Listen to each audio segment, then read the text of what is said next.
days after because it was a little more physical than I thought it was going to be. But I'm looking forward to seeing what the results are. And I just wanted to thank the staff and the deputy. I didn't get to go with Deputy O'Day, but I will be scheduling a tour with him. So thank you. Thank you. Yeah, I'll go. Yeah, Mr. Chair, just a couple brief ones. First off, we had, I think everybody knows at this point, we had a fatality at Highway 156 at the roundabout there. And we had another serious accident, I think the same day. And I just want to make it very clear that the Council of Governments Board, the COG, I sit on that, Supervisor Velasquez sits on that we have warned Caltrans about this roundabout for months before it opened. And I have very, very serious concerns about this roundabout. I don't think it's engineered correctly. If anything, there needs to be some serious attention to the signage, the lack of signage, to really blare it out there to alert people it's time to slow down. This is not a turbo roundabout. This is not like the roundabout up the road at 25 and 156. And just even today I had, you have the right of way when you're in the roundabout and you see people that just, they're going 50, 60 miles an hour into the roundabout just to get into the roundabout quickly and get out of the roundabout. This is extremely dangerous. And I'm just calling on Caltrans. I know our COG executive director's on the line here for another item. Caltrans, you need to address this. We need better signage. We need something to be done about this or people are going to continue to die. Roundabouts are supposed to, and in this case, we've gone and engineered a very problematic roundabout that is decreasing safety levels on Highway 156. And then secondly, just glad to hear the City of Hollister's addressing the horrible stench on the west side of Hollister, driving in today again. It's awful. It's just terrible for the west side. The socioeconomically disadvantaged side of our community, again, is facing this. I represent the west side. I want to thank Public Health, Environmental Health, CAO's office for getting on this from the county side upon my request when I heard about this, how bad it was getting. And I want to thank Monterey Air Resources District also for coming in.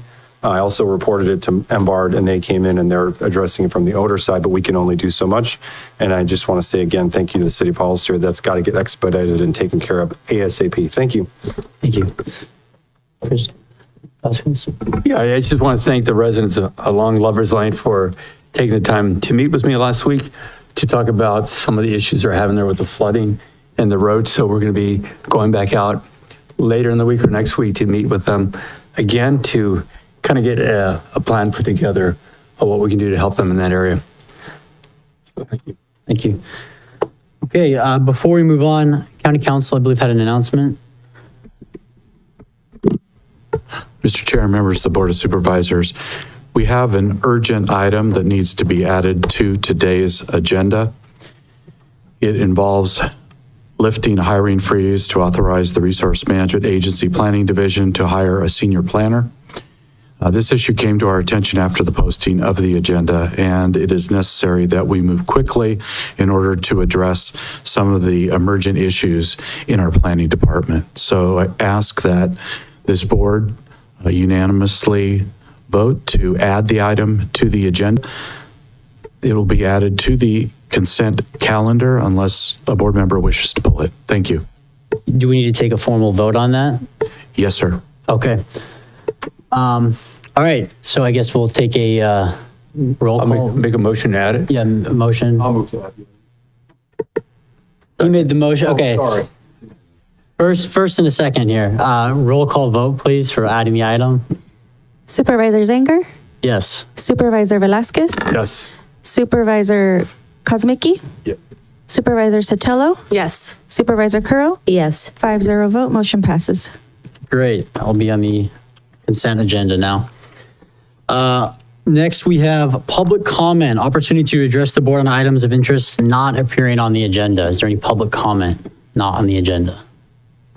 If you'd like to make a comment in chambers, please provide a speaker card. On Zoom, please press *9 or the raised hand icon. And in chambers, we'll start with Steve Loop.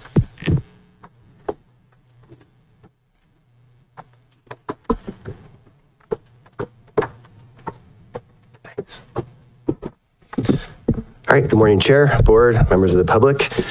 This is actually really timely because I was actually just up here to talk about our planning department a little bit and staffing levels. So thanks to admin for helping out with the staffing levels of the planning department. And I'll condense some other things I was going to say, and maybe in addition to the planner that's being added. So thank you very much. Perhaps we should consider reducing staff hours a little bit for our planning department, because right now, for those that you don't know, our building planning department is open from 8 a.m. to 5 p.m., including lunch. So it's really difficult for some of our planners to perform their tasks while they're constantly kind of having the public come in and sort of, they have to address public comments and or public requests and things. So just consider reducing the department hours a little bit. Other counties and cities at least are closed during lunch. Some of them are closed at 4 p.m. So just something to consider for staff. And so thank you so much. That's it. Next in chambers, Tammy Aviles.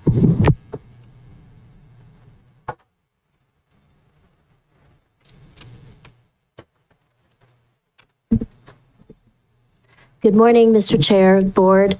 My name is Tammy Aviles with the Friends of the San Benito County Free Library, and I just wanted to share with everyone that our used book sales are back starting this Saturday from 9 to 11:30 behind the library. And we also are accepting donations of recent gently used books, and we look forward to welcoming back our community. It's part of our fundraising that we do for the library, and which helps to supplement programs and purchases of community outreach book giveaways. I was at one recently on Saturday with the library, and had a lot of kids and families coming up and talking to us. So our library, it is a community resource, and just wanted to say thank you for that. And that's it. Thank you. Next on Zoom. Joe, you've been unmuted and you have 3 minutes. Thank you. Can you hear me? Yes. Good. Good morning, supervisors. It is currently 9:15 in the morning. You can hear my voices of my fellow working age voters and taxpayers. I'm sure plenty of folks wonder why I have such a problem with the meeting schedule if I'm actually up here speaking right now. I'll tell you why. The meeting schedule, as it stands, sends a message. If you go to work or go to school at 9 a.m. on a weekday, like most people, then your right to participate in your government's affairs, which you vote for and pay for, will not be recognized. But, like any American, like all Americans, I'm born with this right. All Americans are born with this right. We are all created equal, and our rights are not arbitrary, but universal. They are afforded to us equally, and recognition of our rights shall be afforded equally as well. And yet recognition of our right to participate is treated like a lifestyle privilege. It is not a privilege to exercise one's rights. It is our right to exercise our rights. And as an American, it is my duty to stand up for those whose rights have been violated. An attack on the rights of one is an attack on the rights of all. Once that line is broken, rights become arbitrary and they cease to be recognized as rights. So, not only am I here for myself, not only am I here for my fellow Americans, I'm here for the American way. For more than 3 years, this has been the driving motivation behind my efforts in local politics. To be heard, to be free.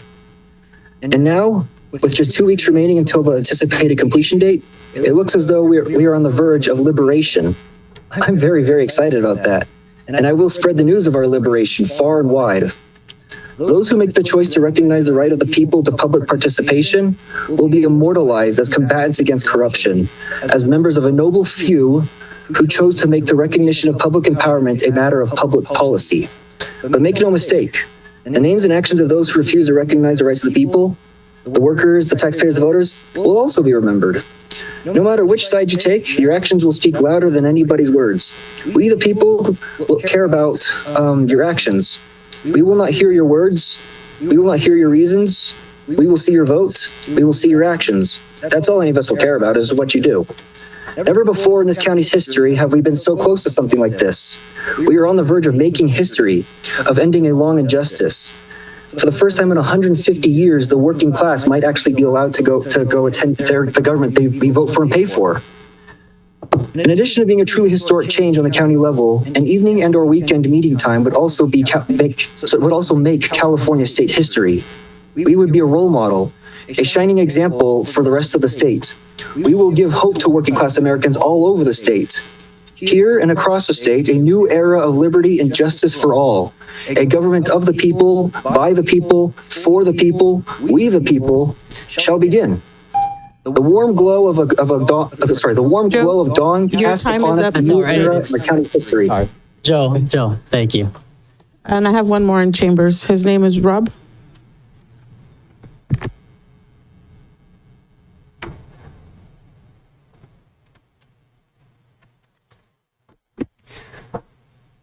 Good morning, Chairman Zanger and supervisors. I'm blessed that I know each of you personally, and we chat offline sometimes, and I'm in awe of some of the decisions you have to make and how you make them.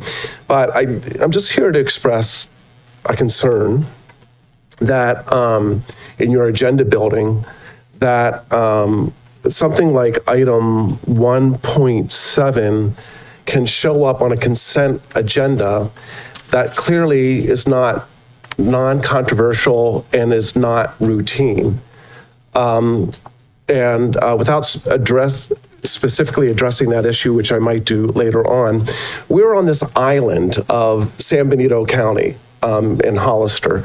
It's hard to get in and out of the county, but we need to address things like that. But we are part of a region, but we're the minor player. So my analogy is what the United States is to NATO compared to what Belgium is, or what the United States is to the United Nations compared to what Estonia is. They're minor players. And so the United States gets its way because it's the big player. They're the big financiers of it. And anything that's like item number 1.7, I can see what they're doing. They're saying, oh, we're going to get one of these tiny little counties to endorse, this program or that program. But it really doesn't address what our particular needs are. Transportation, healthcare, having to do with law enforcement. These are really important issues to the residents of San Benito County, and careful deliberation by you and the public knowing that you're going to make those deliberations is really important. So what I'm asking is, please don't put things like that where it has to do with the transportation corridor that could be controversial because it involves farming, it involves, the 101 and the 99 and the 152 and the 156 and all these different constituents and property owners in there. And it's not routine. So I'm just asking you to be more sensitive to that in the future. And finally, I just have to say, as someone that traverses the region quite a bit, roundabouts they're here to stay, and I'm not saying that one is not unsafe. Obviously, there's some issues with it, but as I go around the whole region, roundabouts are improving the traffic patterns. And so as controversial as they are, I think that they are improving things quite a bit. Thank you very much for listening. I have no further public comment for General. Thank you. Moving on to consent agenda. Any supervisors would like to pull any items from the consent agenda? Mr. Chair, 1.7. Right. Mr. Chair, 1.10. I'd like to get a little bit more information on the lifting the hiring freeze and what that included, just because we did an urgency add and then it's being added to consent. I don't feel like there's enough information quite yet. So I would like a little bit more information on that item. So whatever the urgency add item. Great. That's okay. 1.13, please. Okay. Thank you. So that was 1.13, 1.10, 1.7, and the new urgency item. Those will be pulled. We need to do public comment now on consent items. So all consent items that are either pulled or not pulled, or do public comment on and hear public comment on those items now. So if you're here for 1.7, now would be the time. Mr. Chair, we'd like to designate the urgency item as 1.14. Okay, 1.14, call it 1.14. Thank you. Is there public comment? If you'd like to make a comment in chambers, please provide a speaker card. On Zoom, please press star 9 or the raised hand icon. And in chambers, we'll start with Joe Tanasha. Mr. Chair, while he's coming up, can we just make sure everyone understands the items being pulled? You're speaking now. That's correct. I want to yes. make sure that the audience understands it's not when we discuss the item, it's at consent. That was my understanding from past practice, but Yeah, unless that's yes, my changed. understanding as well from past practice is we do the public comment for all consent items pulled or not at the same time right now. So That was going to be, I wanted some clarification before I spoke. I've never seen the consent agenda item pulled to be discussed and you do the public comment ahead of time. It's the first time I've ever been to any public meeting that this happens. I believe Usually we've been- a consent agenda item is pulled, you guys discuss it one-on-one, and then you have public comment. You don't go, now we're going to have a convoluted discussion about 4 different items with 4 different people speaking, or 5 or 6 on consent agenda items that you're going to then come back and discuss individually. That doesn't sound like the right direction. So, Mr. Chair, I think it would be appropriate for the board to move to approve the balance of the consent calendar, the items that have not been pulled, and then proceed to each individual item that has been pulled, and then offer public comment on each of those items as you then consider them separate from the consent calendar. Go ahead. there's absolutely, I have no problem with that. I was just basing, I think this is how we've been doing it. We've been hearing them all, but absolutely I'm fine doing Mr. public comment per item. For clarification, first of all, we can't approve the remainder of consent without doing public comment on those items, which we have not done yet. And secondly, this is in our board rules, this is in our bylaws. It certainly is something that we can talk about later, but these are the rules that we do. We decided on this over a year ago that this was the way this is. I guess we need to clarify that the comments that are going to be made are not on the items that were pulled from the consent agenda, but only for the items that are remaining in the consent agenda. Okay, So let's do that's this. Let's do public comment on all the items that weren't pulled on consent, and then we'll approve that, and then we'll get to the others. So is there public comment on items that were not pulled? Yes, I have one. Tammy Aviles. She's speaking on 111. Good morning, Chair, Board. I just wanted to briefly speak on item 1.11, the Carnegie Grant. Just for, newcomers like me, finding out that the Carnegie Library had donated money a long time ago and created the library in 1911 here in town, in the building that is now City Hall. So when you walk down 5th Street and you see City Hall, that actually was the Carnegie Library for San Benito County way back when. And so it's, as a pillar of the community, we want to continue our support of the library. We're excited. We, the Friends, are excited that the library received this donation. And I just wanted to just share that little bit of history. Thank you. Thank you.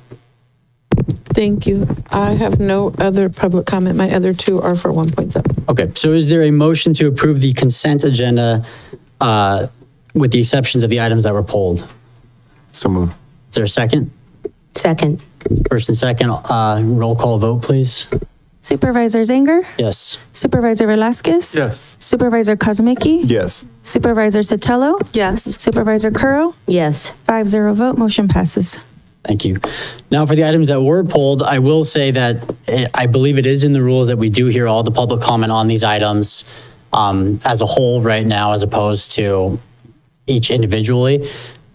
As Supervisor Kozmicki said. I mean, we can always change the bylaws, but we can change the rules. I don't know if it's appropriate at this point to disregard or suspend them in the moment, though. So Well, were you talking about public comments? Public comments not really what items related in the agenda. Public comment is general, not on the items that are in the agenda. No, we're on consent. Right, we're talking about the consent items that were pulled, Yes. though. So I don't know if the rest of the board hasn't, if we want to. I would I'll make a move to suspend the board rules in order to hear these items individually and have public comment for each one, and also to revisit the board rules to bring that back if necessary to make those changes. I'll second that. Yes. Great. First and second, we need a roll call vote on suspending the rules and hearing these individually. Supervisor Zanger? Yes. Supervisor Velasquez? Yes. Supervisor Kosmicki? Yes. Supervisor Sotelo? Supervisor Curro? Yes. 5-0 vote, motion passes. All right, great. Well, then let's move to, we can move first to 1.7, please, item 1.7. Hear that, and then we will take public comment after a presentation. All right, give us one moment while we invite everybody You on got it. Zoom.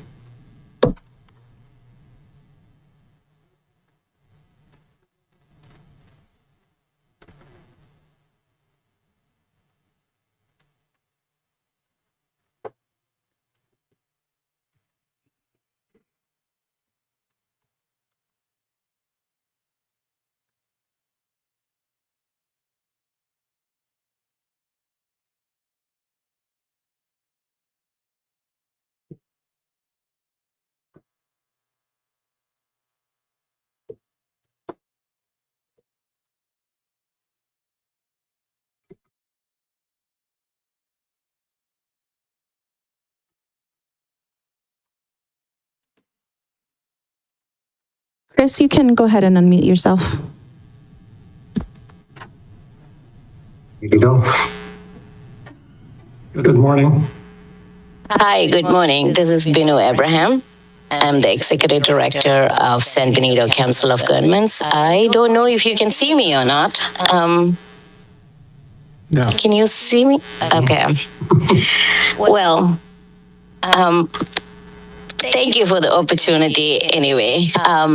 I'm sorry I'm not there in person, but I think you would appreciate that I didn't come there in person and spread my germs. So there is that. Thank you for the opportunity to talk about this item. This is a project that's led by Santa Clara Valley Transportation Authority, or VTA. They are the lead agency. They are doing the study, and they are applying for this grant. And the reason the COG is involved in it is because as a transportation agency for San Benito, we want to protect and we want to be at the table to make sure that our interests are preserved. And we are a good partner for this, for VTA, who is our neighbor. So with that, I want to turn it over to Chris and Marcella, who are VTA staff, who would be here to explain more about this project and what the exact ask is and what the scope of this project. Go ahead, Chris and Marcella. Okay. Good morning. Good to see you all again. It's been a while. And Chris Metzger, I've been the project manager for the 152 corridor for last decade plus as we've developed this. So this is the latest effort to try to find some funding to push the project forward. So if we can go to the next slide, we'll just kind of review where we are in that. We are today asking for a letter of support for our build grant application to do preliminary engineering and early environmental work, tier 1 environmental work. We're looking at a $10 million effort. We're asking $9 million from the build grant, and that'll be supplemented by $1 million from the VTA. So if we can go to the next slide. The scope of services we propose for that $10 million includes preliminary engineering. We have, and we'll get to it a little later in the slide, we have over time defined an envelope based on a lot of work with the Mobility Partnership with both counties. And in 2020, we defined an envelope. But that's just an area we need to get a little more refined and look at specific alignments, specific impacts, access points, all those types of things, try and do our traffic analysis. Then we'll do a tier 1 environmental review for the project. And then that will all be include significant outreach to the communities and engagement and all the different stakeholders, which are many for this. At the end of this, we'll have an implementation plan, and we're also proposing to do a traffic and revenue study to see if there's any potential for tolling to help fund this project, which will be a significant push for both counties to do. So the next slide.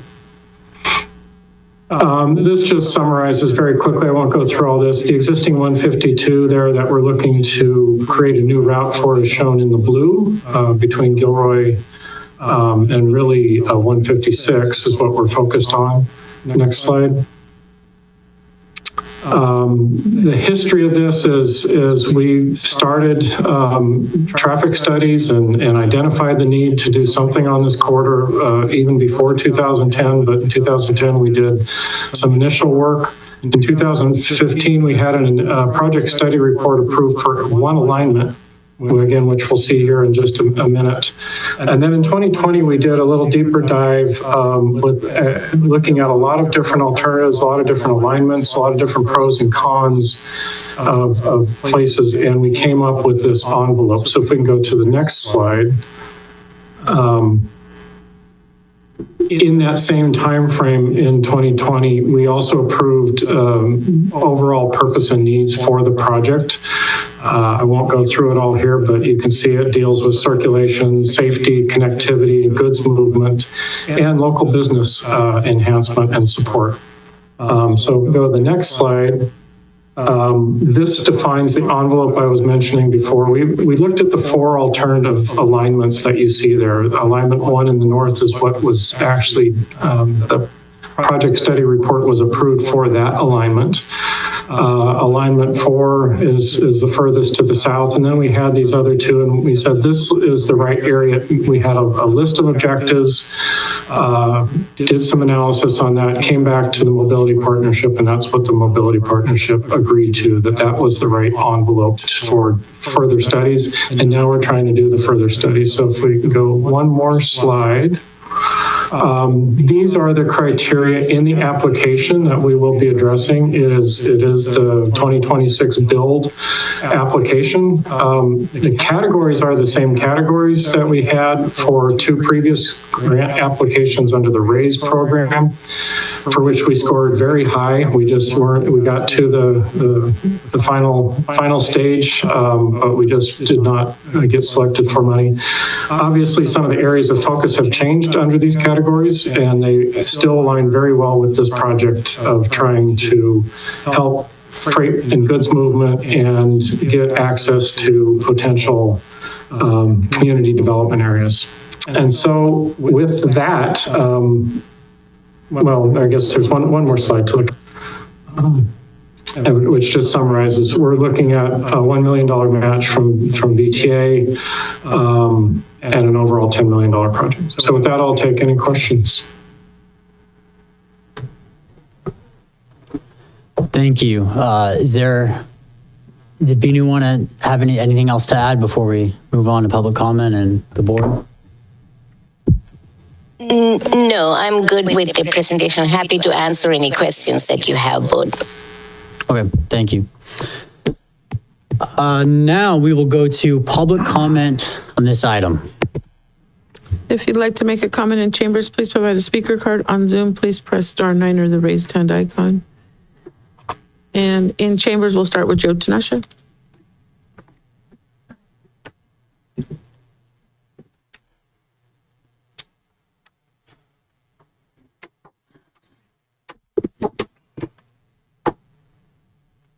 I've been involved with the Highway 25 and getting it widened and stay off of prime farm ground.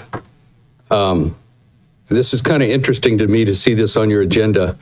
I've touted that map around now for a couple of years that they just showed you the 4 alternatives. Been told at COG that's not our issue because there's no money to do it. Been told at VTA, Santa Clara had their reps there, and it was in this meeting hall a year ago, and they didn't know anything about these alternatives. Santa Clara needs us. They need the open space, they need the ground to build this highway, and we should be getting something for it. And going through alternates 2 and 3, don't even waste your time. You're going through the floodplain, you're going through multiple parcels, frontage roads, everything else. Why are you studying that? Spend the money where it's going to benefit San Benito County. Everything they showed you ties into Highway 25. So if it ties into Highway 25, shouldn't we be tapping into that and getting that corridor funds down by Lanini's Dairy, closer to town, closer to the airport, where you can have benefit to the community and jobs, traffic, commercial corners where the taxpayer doesn't have to pay for it. But again, like I said, I find it interesting. VTA a year ago in this hall, their members didn't know anything about this kind of stuff. Here we are planning roads, planning a Highway 25 widening over the top or through prime farm ground. These things go through prime farm ground and floodplain. I don't know what everybody's thinking and why we would even sign on a letter like that. Let's step up and say, yeah, we'll sign on to something, but it's got to be a benefit to our taxpayers, our people, and the jobs and roads and dollars around for our community. Not something that's just going to take and divide our county up. Next thing you know, we got Highway 25 coming in one way and 152 going out the other way, and we got how much ground paved over? When we could have minimum ground, what do they talk about? Miles traveled?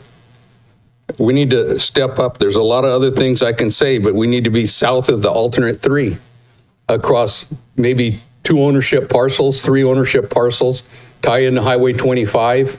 Highway 25 will probably end up being 6 lanes north. Those are our trade corridors, 25, 156. Let's make 152 our trade corridors and support this community like it should be. Thank you. Next in chambers, Stephen Rosati.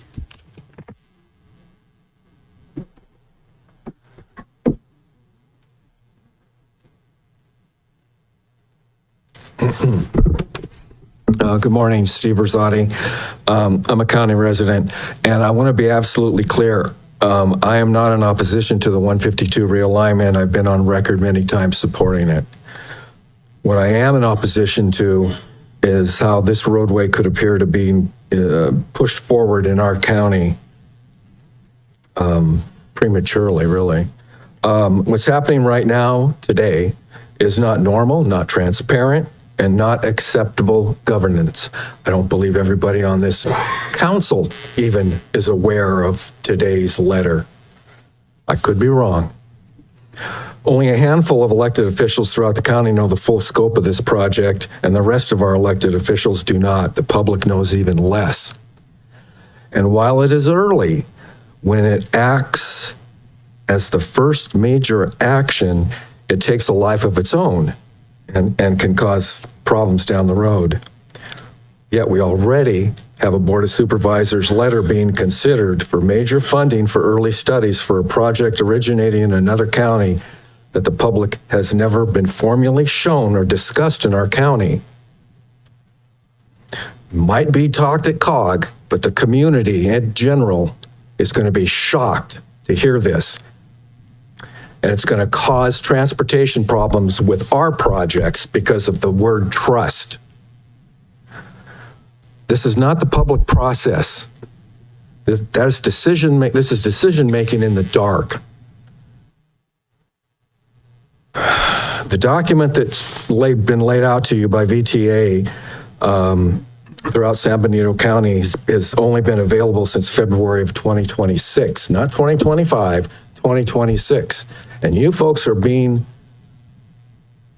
asked, and I'd like to know at the end of this thing, who or what supervisors wanted to put this letter on today's agenda. I think that's part of this. We're acting like the train's left the station, and it really hasn't. So what's the rush? Who's benefiting? It's not our county. After reading the document and hearing what we've heard, Santa Clara County gains the connectivity and mobility and all the commercial benefits. San Benito County is providing the land while absorbing the impacts and the long-term exposure. This is not a bad thing if items were in place already from San Benito County and COG expressing our concerns and our expectations for mitigations. They don't even exist. This is premature as early as it is. Momentum without transparency is not a progress. It's going to result in San Benito County's future leverage being taken away from us since both COG and our Board of Supervisors have not provided any documentation to date on what we expect. This is a mistake at this time. Again, I have supported 152. I do not support you, and I'm losing trust locally. Next in Chambers, Rob Bernowski.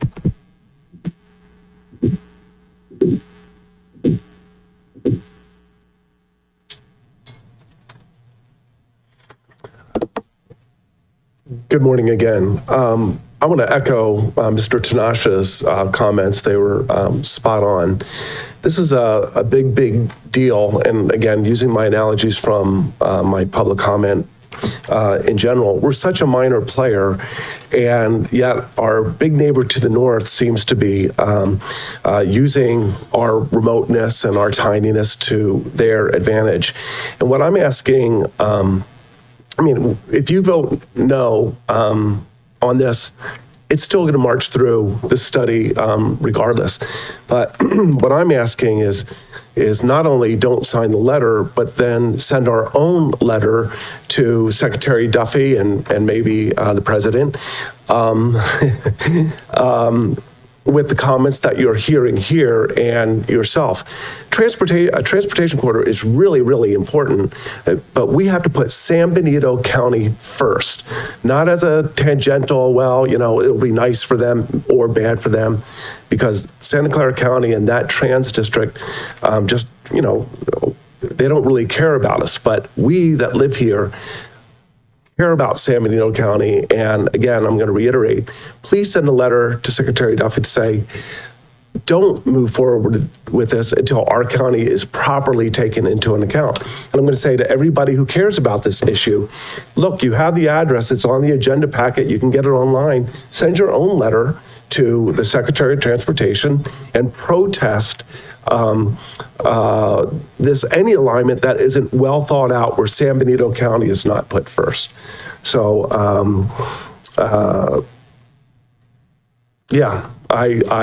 this is a big deal, because what they want to do is to say, look, all these counties or all these people in the region, they endorsed this. So it just makes it a little bit easier on them. But if we don't sign it, it makes it maybe, a tiny bit harder on them. But I guess what I'm just saying is it's going to march through forward. Let's advocate for ourselves. That's my message. San Benito County first. Thank you very much. Next in Chambers, Elia.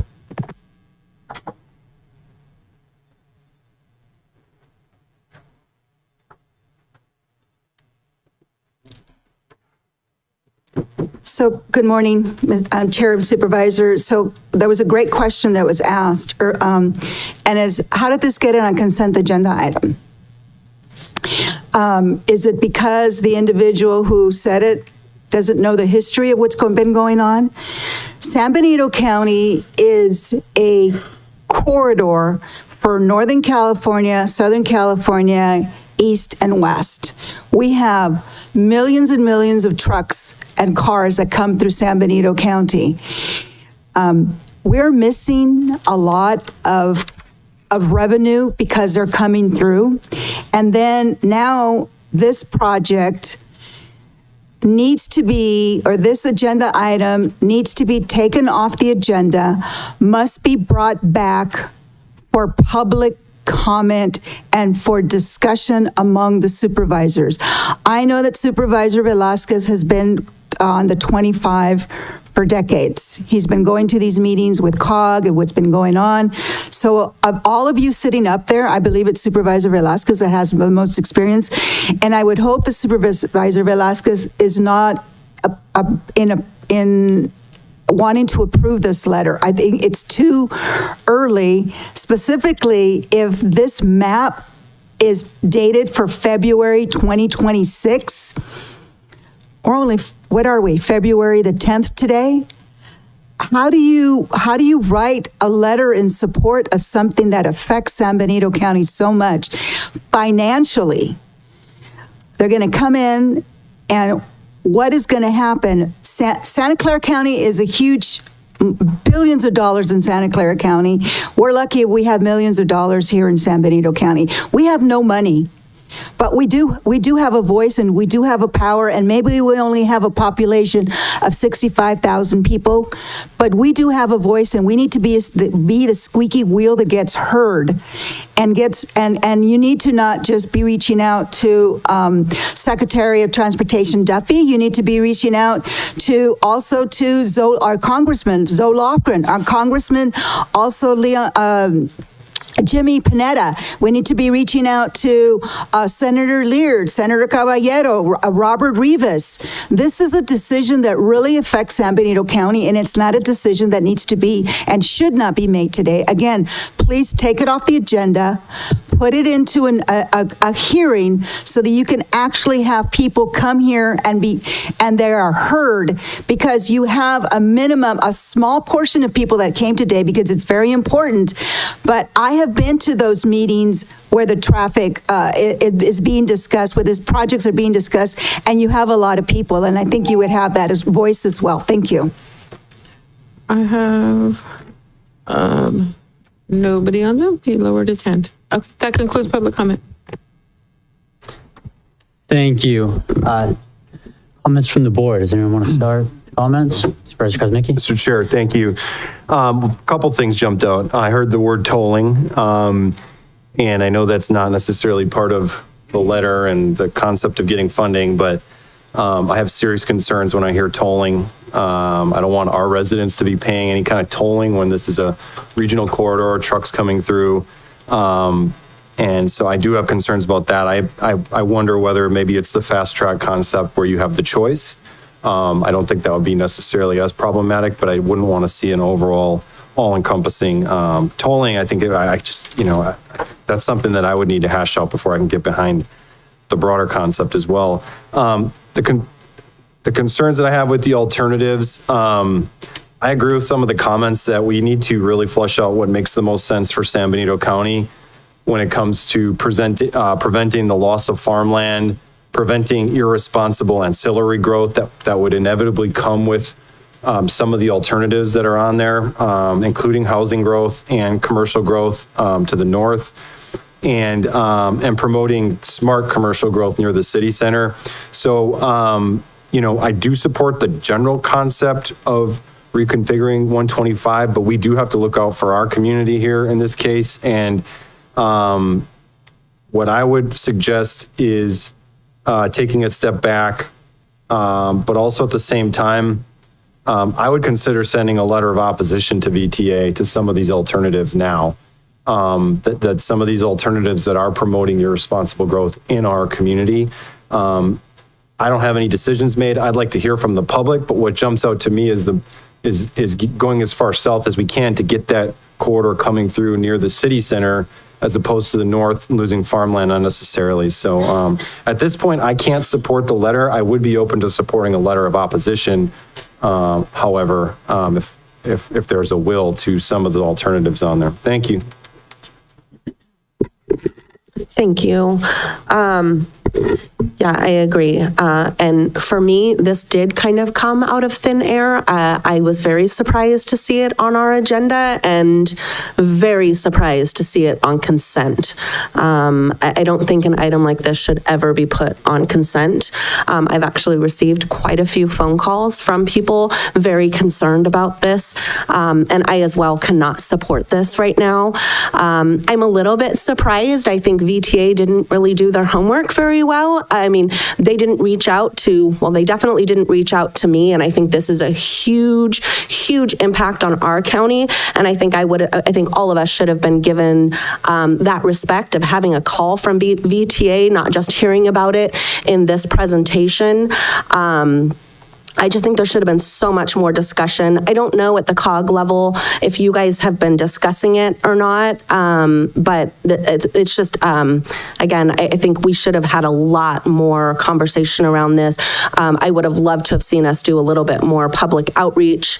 I saw that that's part of this, but I think we should have had the outreach way early on. I agree with some of the public comments. I questioned VTA a couple years ago in one of their public meetings about 152 route, and it was kind of like, oh, there's no funding for it.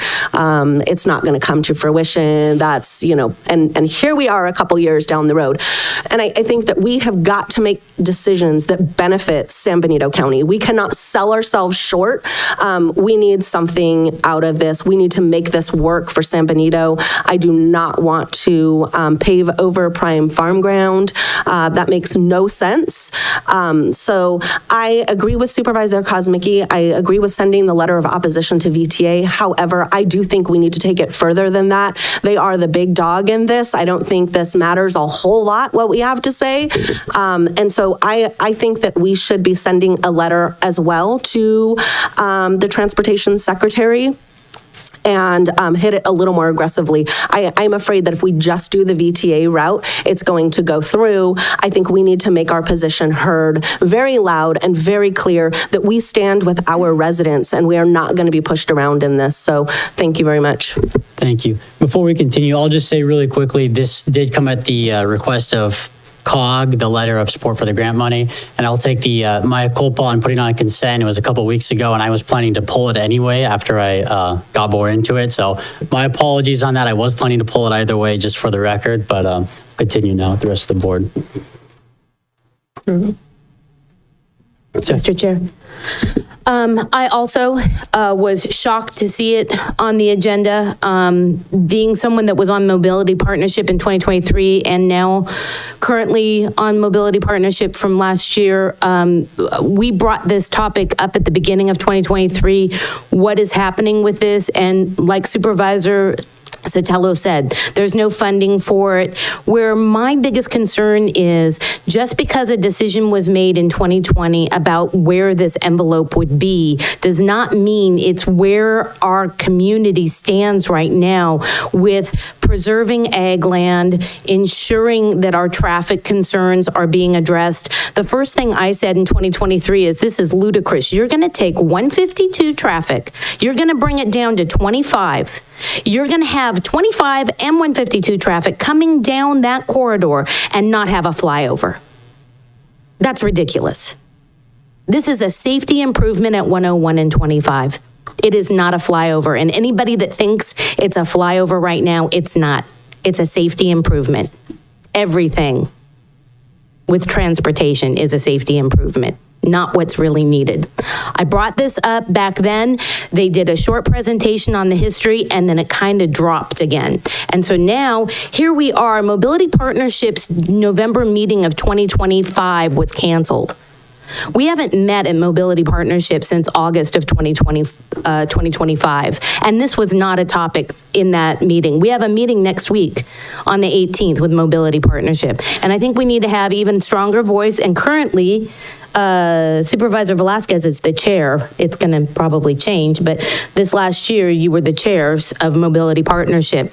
None of this was on the agenda of coming back and asking for a support letter or that they were going to go after funding. And I think we have to look at the history of how we got to that and why. Why is that envelope going across prime ag land when I agree we could bring it down closer to San Benito, down closer to Hollister, and be able to have some sort of benefit? The benefit for the community is essential. Otherwise, why are we taking Santa Clara County traffic? If we don't get a heck of a lot out of this, taxpayer dollars, infrastructure, addressing the wastewater problem, because nothing's going to grow on that corridor without wastewater or water. if we don't have this in our master plan and our general plan, then we're just being taken to the cleaners by Santa Clara County. And I'm sorry, everybody's really nice that's on Mobility Partnership, but everybody's also very new. Supervisor Velasquez has the most history on Mobility Partnership, and it's essential that our voices understand why was this envelope determined in the past, and how do we bring that back to having a conversation. Some of the other things that I wrote about were okay, I talked about the flyover, I did that. I totally agree with Supervisor Kosmicki. Anything that's about a toll, so we're gonna make San Benito County taxpayers pay for this realignment? This is a benefit to Santa Clara County. There's 147 driveways on 152 from Gilroy to where the overpass is before you go past Casa de Fruta. There's 147 driveways that they want to stop driving by. Well, they're going to bring that into our county, and what? They're going to make a flyover. They're going to do it in the wetlands. They're going to have it, and then bring in the high-speed rail. When you bring high-speed rail through the northern part of San Benito County, what is that going to look like? And how is that going to impact our ag land or our flood areas? I mean, I have so many more questions than I do answers. And unfortunately, I did get a call from the executive director of COG, and we were not able to connect before this meeting. But we shouldn't be approving any letter of support unless we know what San Benito County is going to have getting out of it. We just can't. I will not approve this. I say we absolutely have to have a stronger voice. If it's a letter of opposition, the EIR has to look at the environmental impact of our community and our residents, and how do we address those things. And the amount of traffic we're talking about it's unbelievable.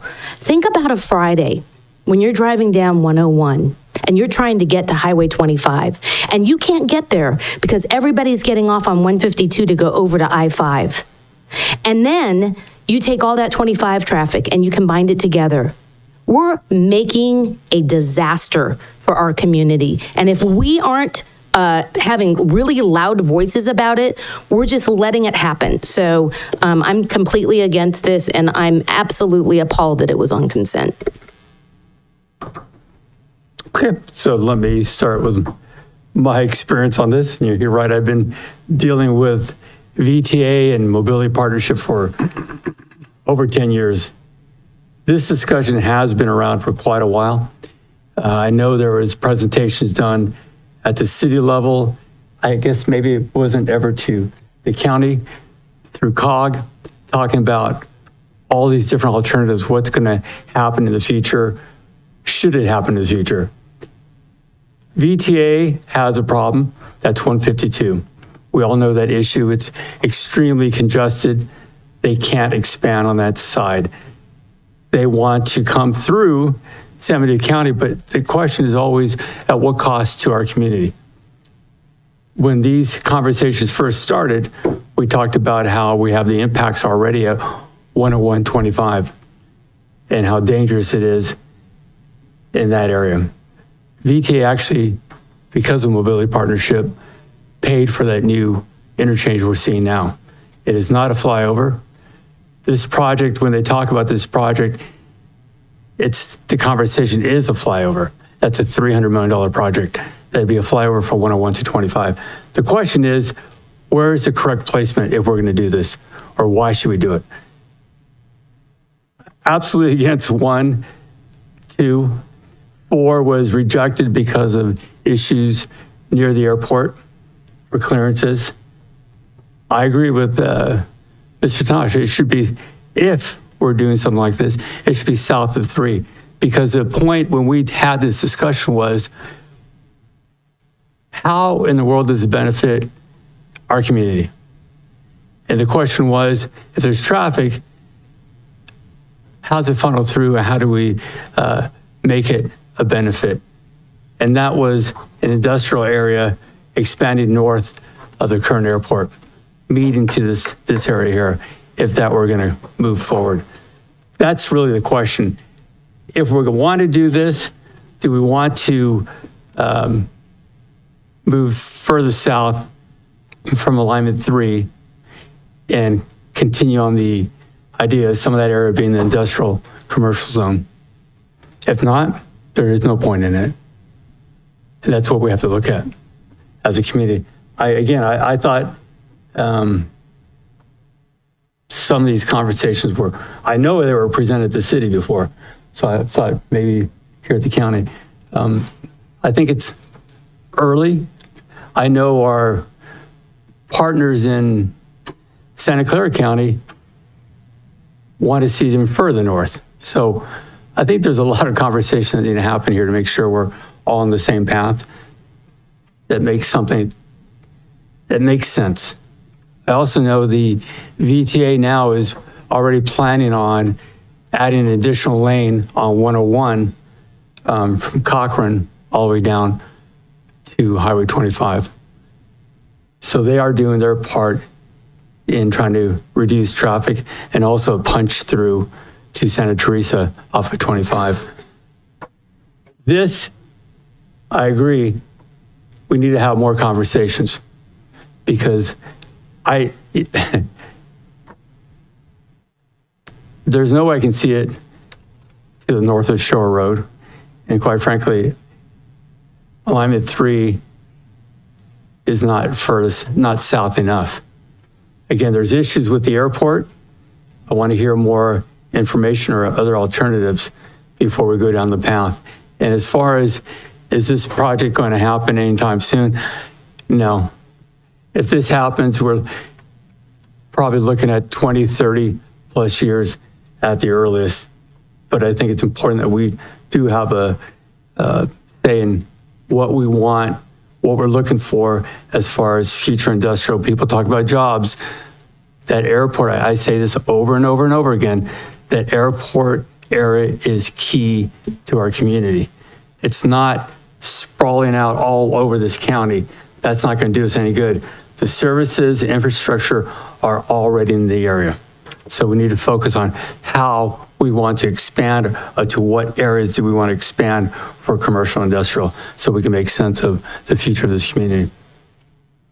Thank you, sir. All right, so I'll keep it simple. I basically agree with my colleagues up here. I don't think we'll be sending a letter today if I can, based on everyone's comments. The only question is how do we want to proceed as far as furthering the conversation with the community and with the organizations that are involved. Does any supervisor have a suggestion on how they wish to proceed as far as how we're going to continue this conversation beyond not sending the letter? Mr. Chair, I think we should have some sort of public workshop where we specifically focus in on this issue. I think COG certainly can be involved, but I think the question is whether you just reject this. I think it would send a message that we're serious about it personally, and send it back a letter that says we need further refinement. We need to do more outreach with our community to get a better understanding, because 6 years have gone by since 2020. That's a long, long time. I mean, we need to get more feedback from the community, and but I would suggest rejecting this particular letter and requesting that you give us more time to workshop this with our community and work on refining what we would want to recommend as a or multiple preferred alternatives. Okay, Supervisor Stella. Thank you. I'm just curious if Chris, maybe with VTA, can speak to the timeliness of this. How long do we have? Are we talking, I mean, are they submitting this grant next week, or is this something that we have time? Because if they're submitting next week, then I totally agree with Supervisor Kosmicki about us doing our own outreach, et cetera. But if we don't respond and don't say that, hey, wait a minute, we're opposed, or that we want to pump the brakes, we'd like to decide what is best for our county, I'm concerned we're just going to get railroaded in it. So I think this is an opportunity and a time we need to be very strategic. And so I'd like to know, when is the grant due for submittal? The submittal date is February 24th. So yes, we were right on it. The way the process works, the NOFO comes out, the notice of funding opportunity comes out in late last year. Decisions have to be made whether to pursue it or not. And then there's a very short time frame to put everything together. So unfortunately, this is the nature of the beast, because there's always different projects to compete. And so decisions have to be made in a fairly short time frame once the actual application opportunity arises.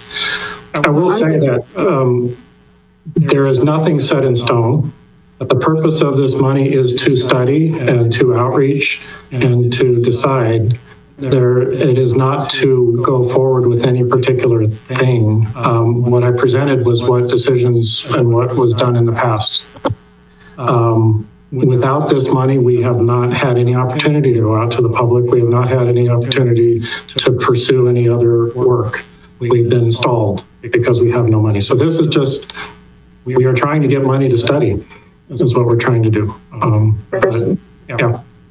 Let me just add that this has been an annual program. And after hearing the discussion today, I think it might be prudent to have that workshop, and we simply apply next year if that is the will of the community.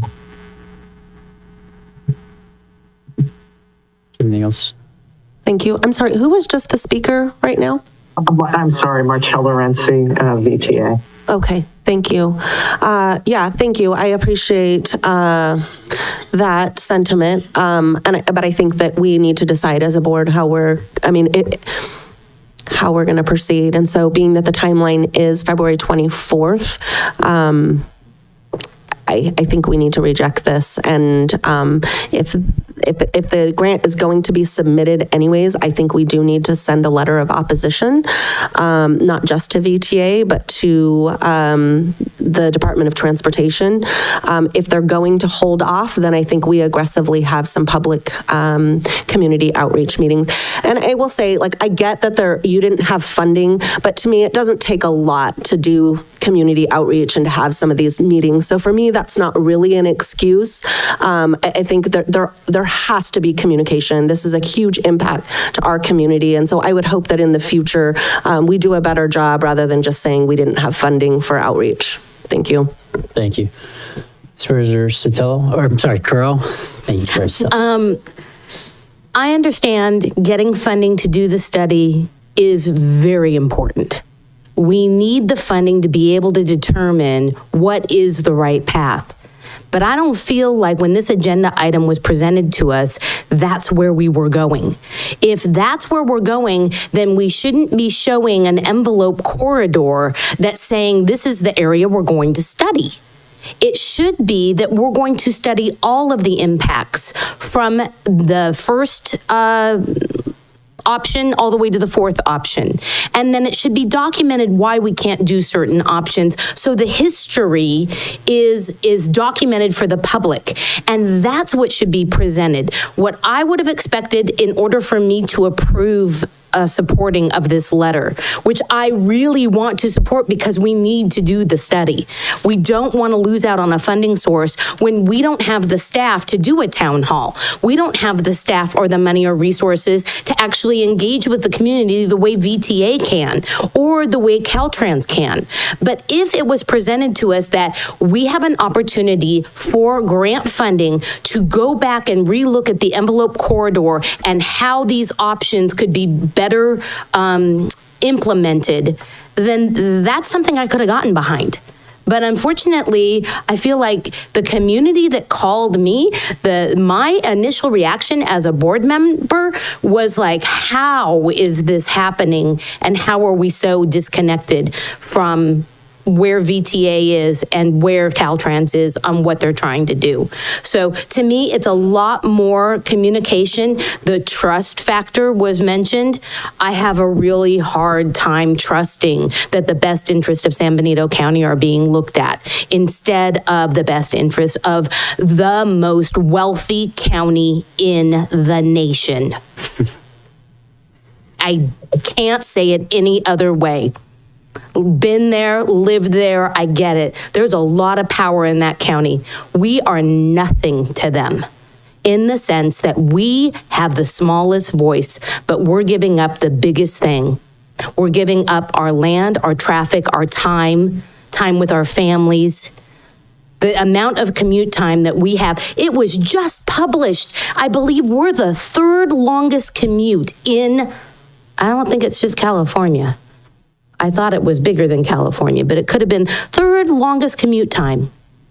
So for me, I would have loved to have approved this to be able to move this forward. And I feel that Mobility Partnerships meeting next week, this is going to be a hot topic. And if it's not on the agenda, I really hope that the agenda hasn't been posted yet. I really hope that this item comes forward, because if we are potentially to lose funding to be able to do the research, that's bad on us. And I'm going to take the hit on that because I'm on Mobility Partnership.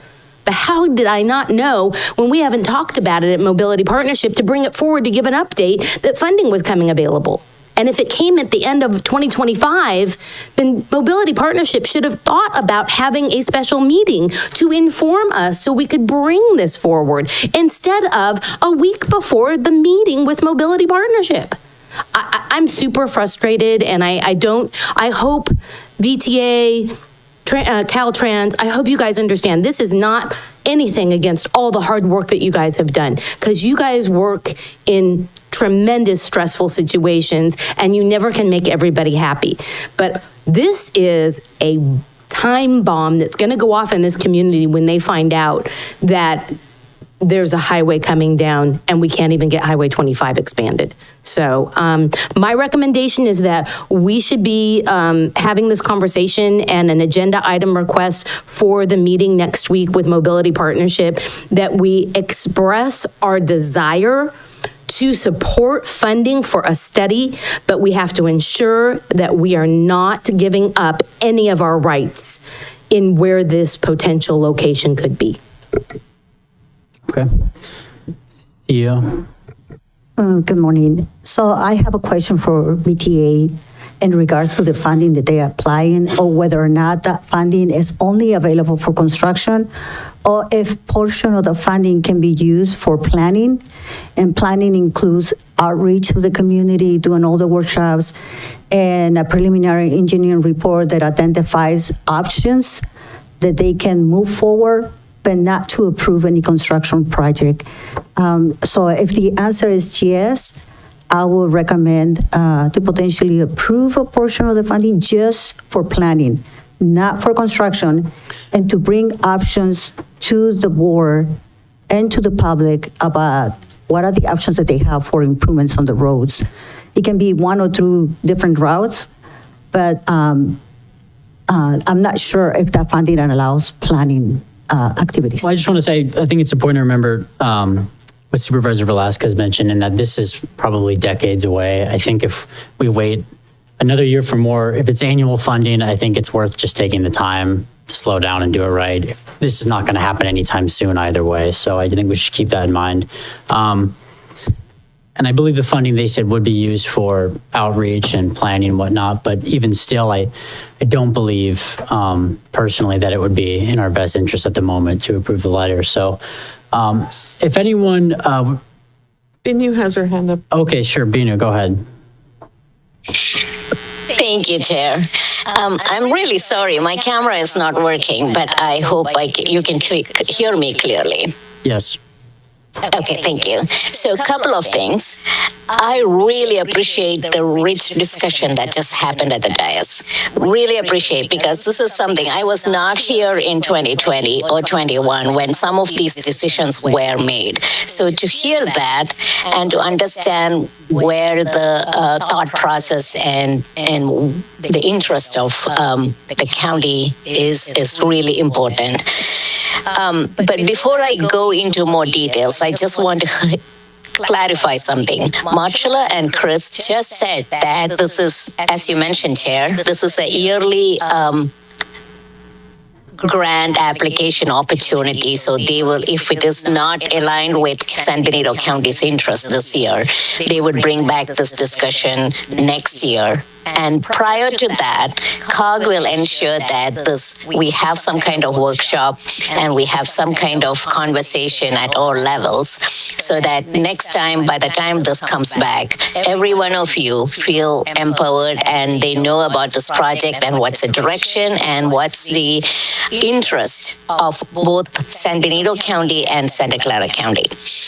I want to mention that Highway 152, or the new trade corridor, that is not my project. That's not a COG project. That's a VTA project.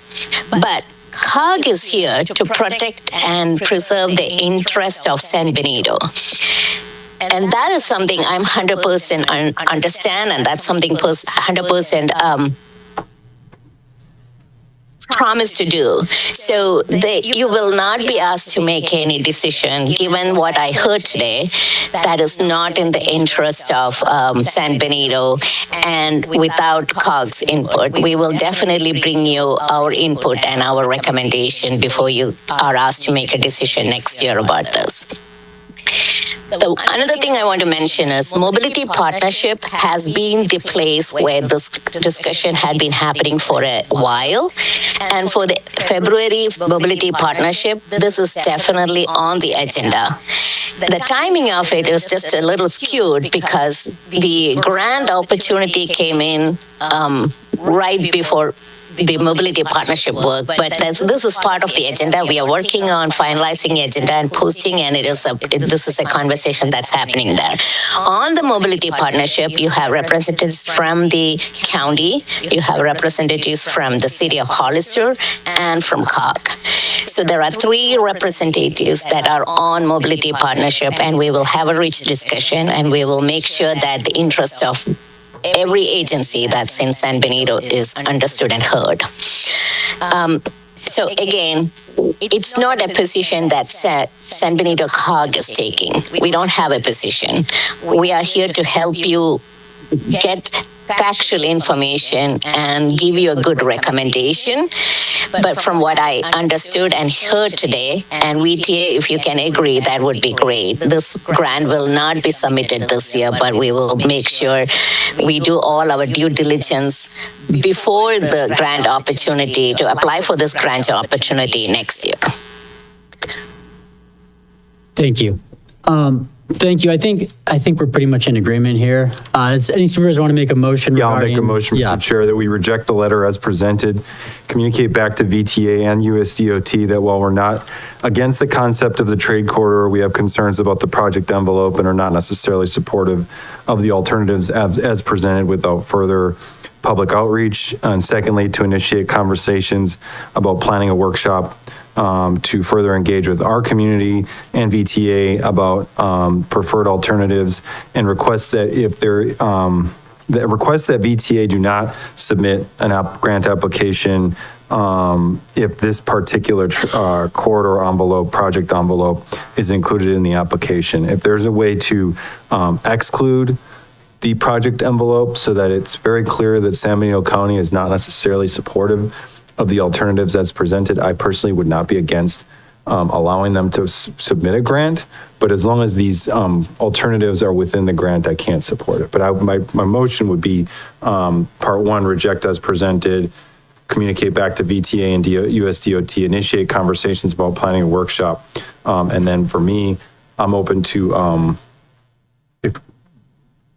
basically telling VTA that we are against the grant application as it's being presented, but would be willing to support a grant application if there is no need for the project envelope to be included. I'll second that with a friendly addition, and the addition would be that any impact or study that's done through a grant application has to weigh in the fiscal impacts and what it brings to San Benito County. We can't just do this and not see where the benefit's going to be. So that would be my friendly amendment. Thank you. All right, so we have a first and a second. Yes. Just for clarification, I feel like we're really muddying the waters. So we're saying we object, but at the same time, okay, but if you remove all this, we accept. I don't take it as that. This is a reject. I seconded the rejection. If everything's removed, that has to come back to this board and we have Okay, to I just decide. want to be very, very clear that that's what the motion is that we are rejecting this. I'll take that last part off the table as far as the willingness to submit a grant application. If we want to do a separate item on that or discussion, maybe that is muddying. I think that might be a little bit Yeah, clearer sure if thing. you don't mind. Yeah, thank you. Accepted. All right, so with that removed, we have the first and the second. Roll call vote, please. Supervisor Zanger? Yes. Supervisor Velasquez? Yes. Supervisor Kosmicki? Yes. Supervisor Sotelo? Yes. Supervisor Curl? Yes. 5-0 vote, motion passes. Great, thank you. All right, we'll move on to next item that was pulled, 1.10. Supervisor Curl, you pulled this item? Yes, I pulled this for a couple of reasons. I'm going to the DC NACO conference next week, and I really want to have a little more background about the experience that they had at their DC visit. But in addition, at the end, it said, look into AI. I'm a real big AI fan, and that's an all-day event on Friday. So I'd like to kind of know how AI could streamline and help, because I think there's an opportunity for small rural counties that we can benefit and serve our constituents better with the new technology that's coming. So I would really like to have their presentation, even if it's just real short. Great. Okay, thank you, sir.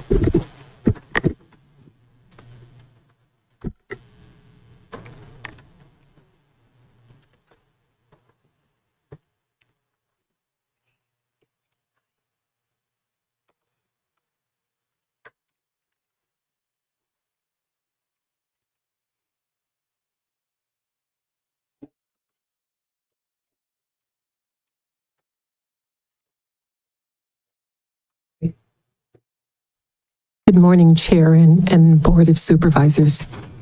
This presentation is a follow-up to the August 12th meeting where we brought to you this item for approval, and we were asked to return with a presentation on the specific benefits to public health here in San Benito County. So the staff that attended this meeting are Sean Smith, Public Health Tobacco Education Program Coordinator, and Priyanka Parikh, our Public Health Epidemiologist. Thank you for the opportunity for this report back.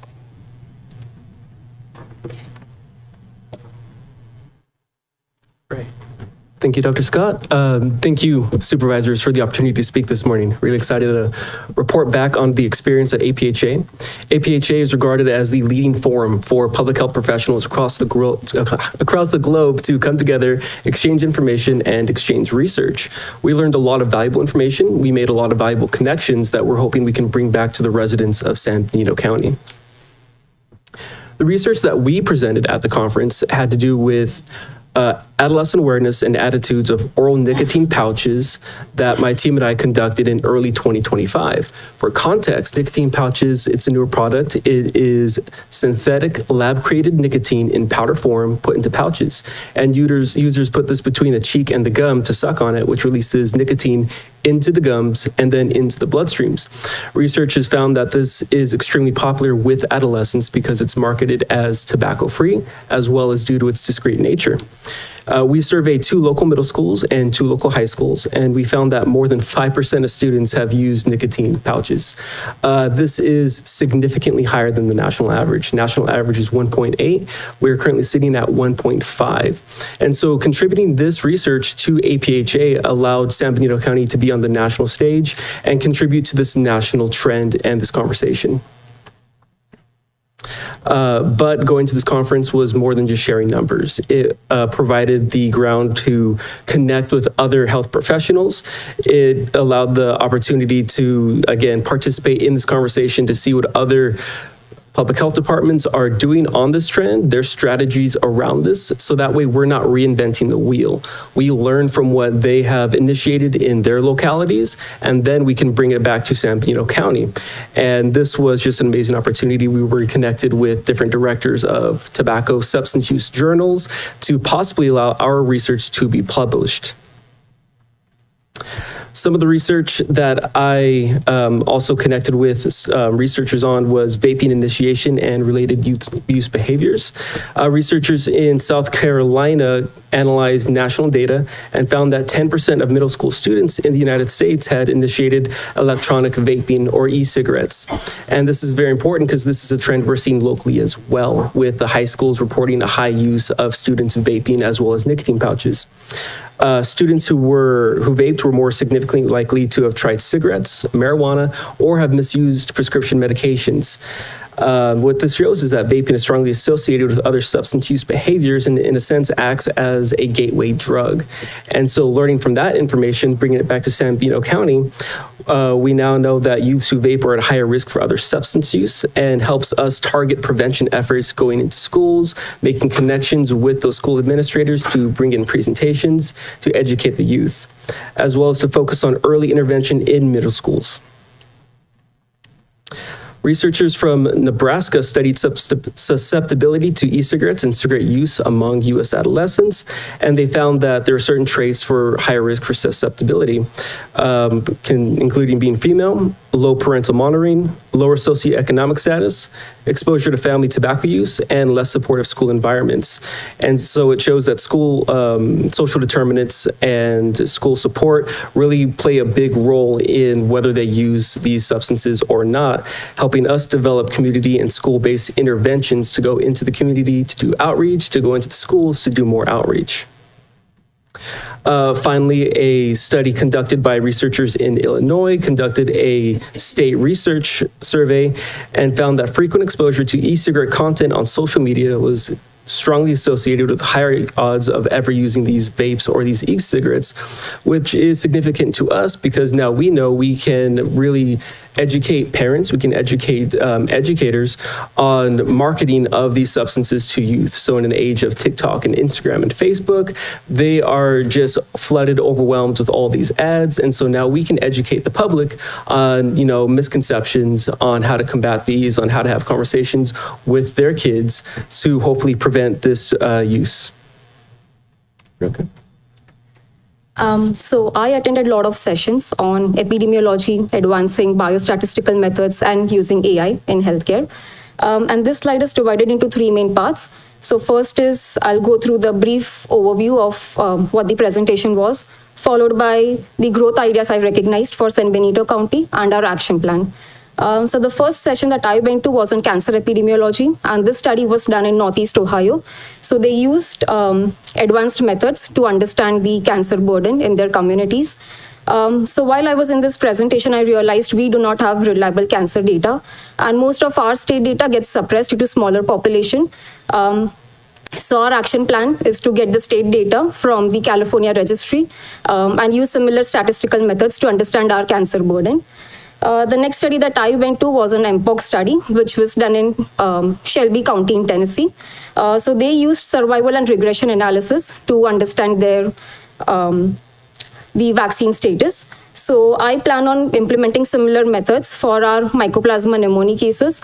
So when I was looking at the data and looking at the 2024, where we had average cases of 1 to 3, these cases have risen to 9 to 13 cases per week.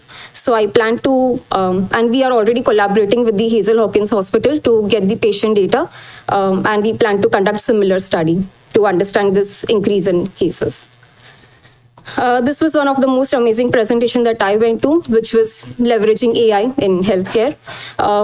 So this study was done in Massachusetts, where the researchers had built an AI-powered app, which was called NOVA. NOVA stands for Nutritionally Oriented Virtual Assistant, which helped users connect to local resources. It improved access to nutrition assistance.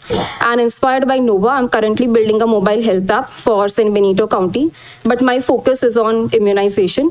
And some of the key features of this app would be, it would give the age-appropriate vaccine recommendations. It will,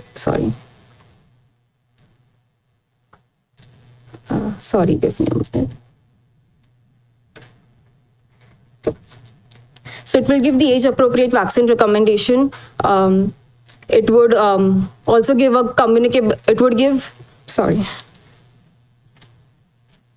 It would help in establishing the VFC eligibility, which is vaccine for children. It would give community-specific clinic information, which could be searched by zip codes, by vaccine type, by insurance type, and also communicable disease guide. This was the last presentation that I went to, which was using AI for building health podcast. And this study was done in Albany, in New York. So they used Notebook LM. Notebook LM is a Google product, and they used it for building educational podcast. And the whole aim was to simplify complex disease information into simple, engaging content. So after coming back from APHA, I used Notebook LM for creating an audio podcast on influenza vaccine, and we are planning to publish this podcast. And the key advantages are this is multilingual, so it can be easily translated to Spanish, to other languages. It is accessible, so audio format often works better rather than reading through documents. Plus it is cost effective. This is free of cost app that is available, and it is time effective. So this conference really helped us to gain a lot of skills, some of which are innovation and technology integration. I was able to explore into AI, digital tools that improve access and understanding, and also to modernize our programs at lower cost. Advanced epidemiology, so I learned advanced statistical methods and how they are practically applied with real world data. And we also met with the editorial director who is interested in publishing our work. And also motives of youth ONP use. And so currently, again, there are thousands of adolescents in San Benito County, and 5% means that hundreds have ever used these nicotine pouches.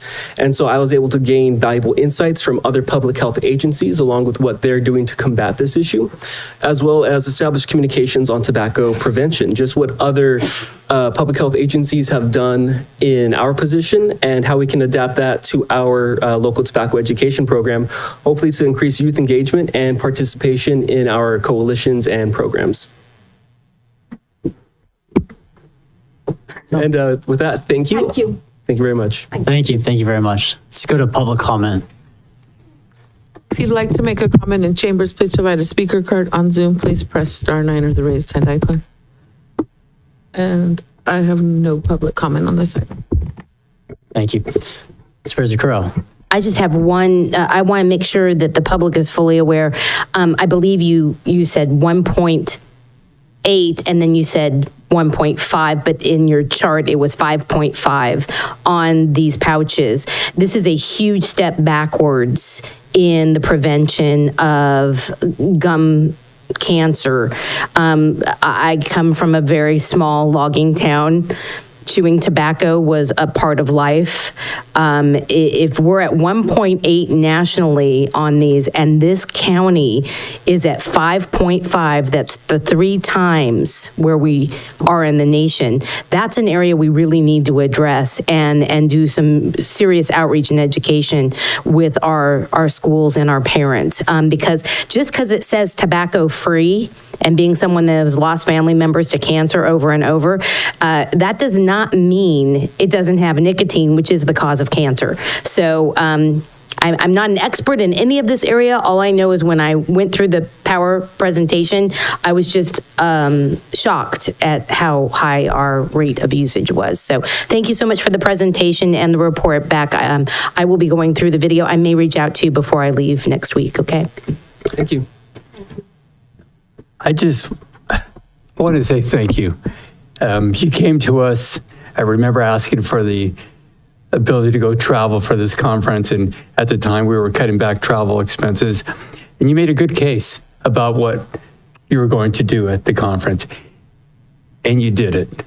I mean, I love what you did. You came back showing that you were speaking with your colleagues, gathering information, putting in an action plan, all the things and beyond what we wanted.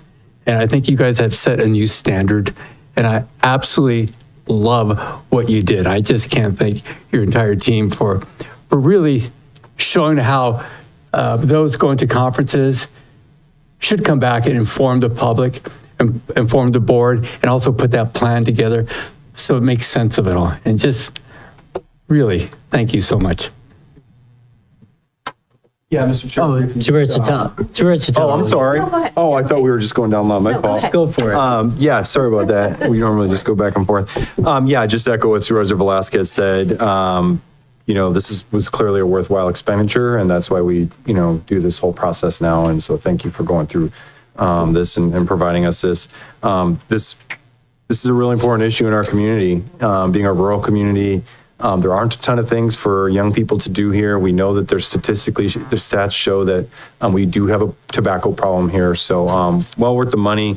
We gotta stay ahead of the tobacco industry, basically, because they are always looking for ways to stay ahead of public health. And so appreciate your relentless effort to do that. Thank you.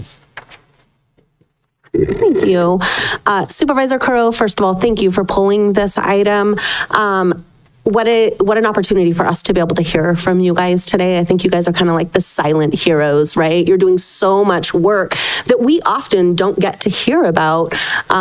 So often, we're consumed with the land use and the transportation and all the things up here. But what you're doing is just absolutely incredible work. I've really enjoyed working with, multiple of you. I know, we've spoken at some different events, and the work that you're doing is just absolutely incredible. And I think that you come up on some real obstacles, and I appreciate you guys powering through and seeing what you can learn at these national conferences. I've got a couple questions for you. And I apologize that I don't know this. Maybe I should know this, but I just want to be very clear. So in some of the slides, it talked about vaping and vapes, and then other ones that talked about e-cigarettes. Are they the same thing or are they different? I'm sorry, I feel like I should know this and I don't. So, and maybe it's a good thing, maybe it's a horrible thing, but I just want to be very clear. Are they the same or are they different? No, that's a great question. And so they are the same. It's that e-cigarettes is the more technical term. Okay.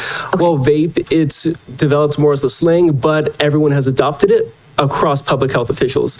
And so they are used interchangeably to describe the same product. Okay, great. Thank you so much for that clarification. I'm so excited to see some of the things you guys are talking about in your slides and to learn about. I mean, a health app that we could potentially use, our podcast. This is incredible, an incredible access for our community. So thank you for all the work that you do. I appreciate learning about it.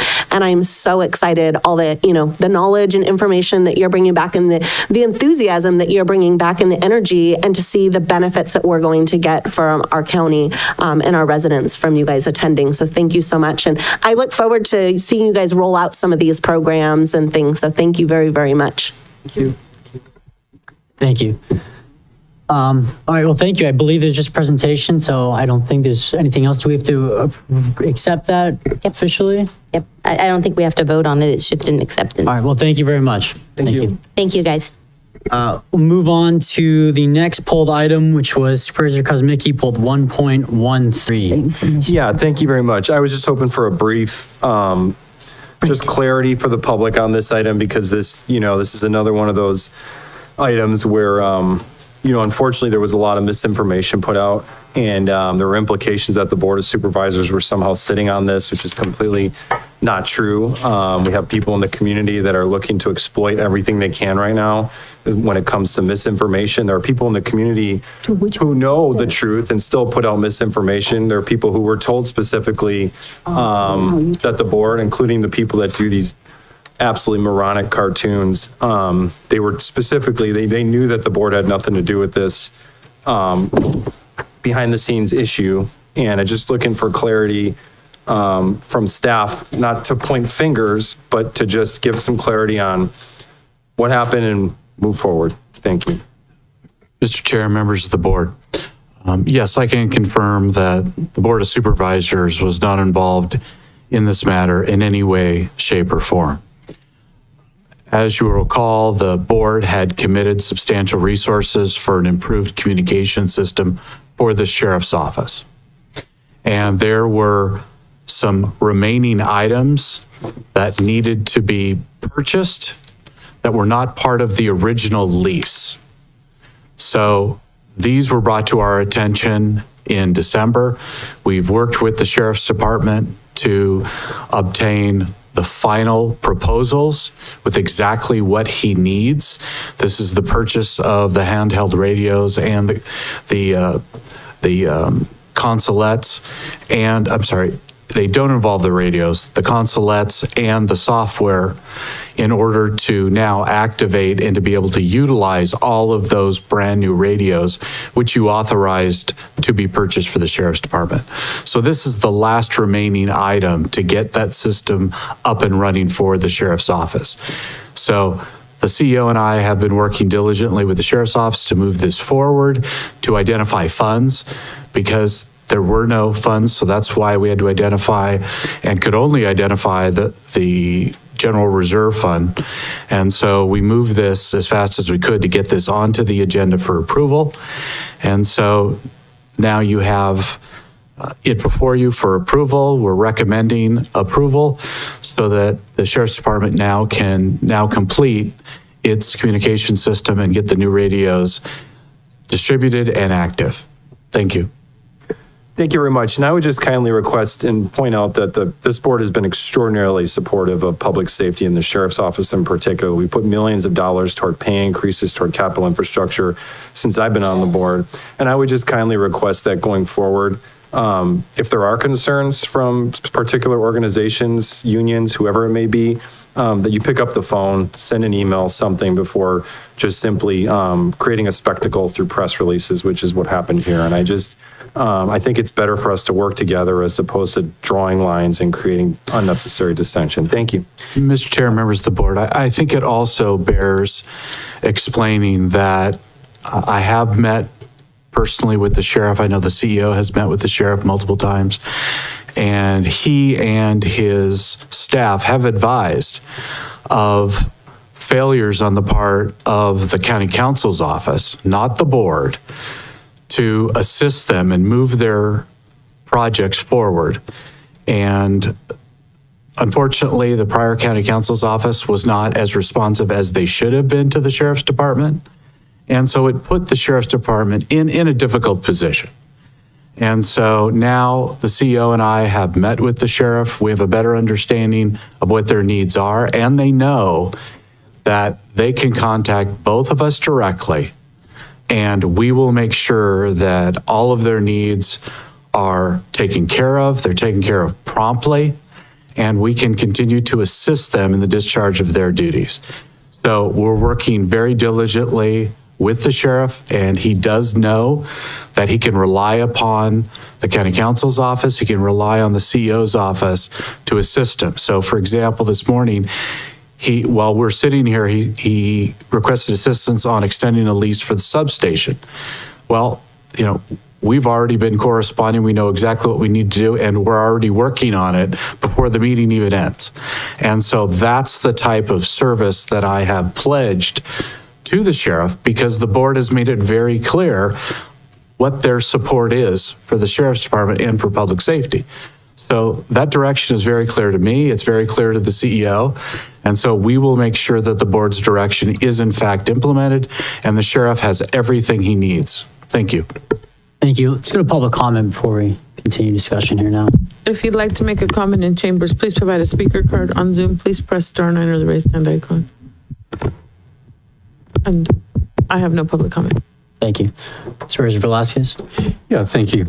Just for the future, if we can make sure whenever we're approving dollars for a project like this, let's make sure we're assigning a point person so that we know who's in charge of the project. So if they're having an issue, they can come back early enough to get that issue solved, because I think the public sometimes is misled into believing that all of us up here are dabbling in every department's business. That's not what we do. We approve expenditures or what we're going to plan for the year.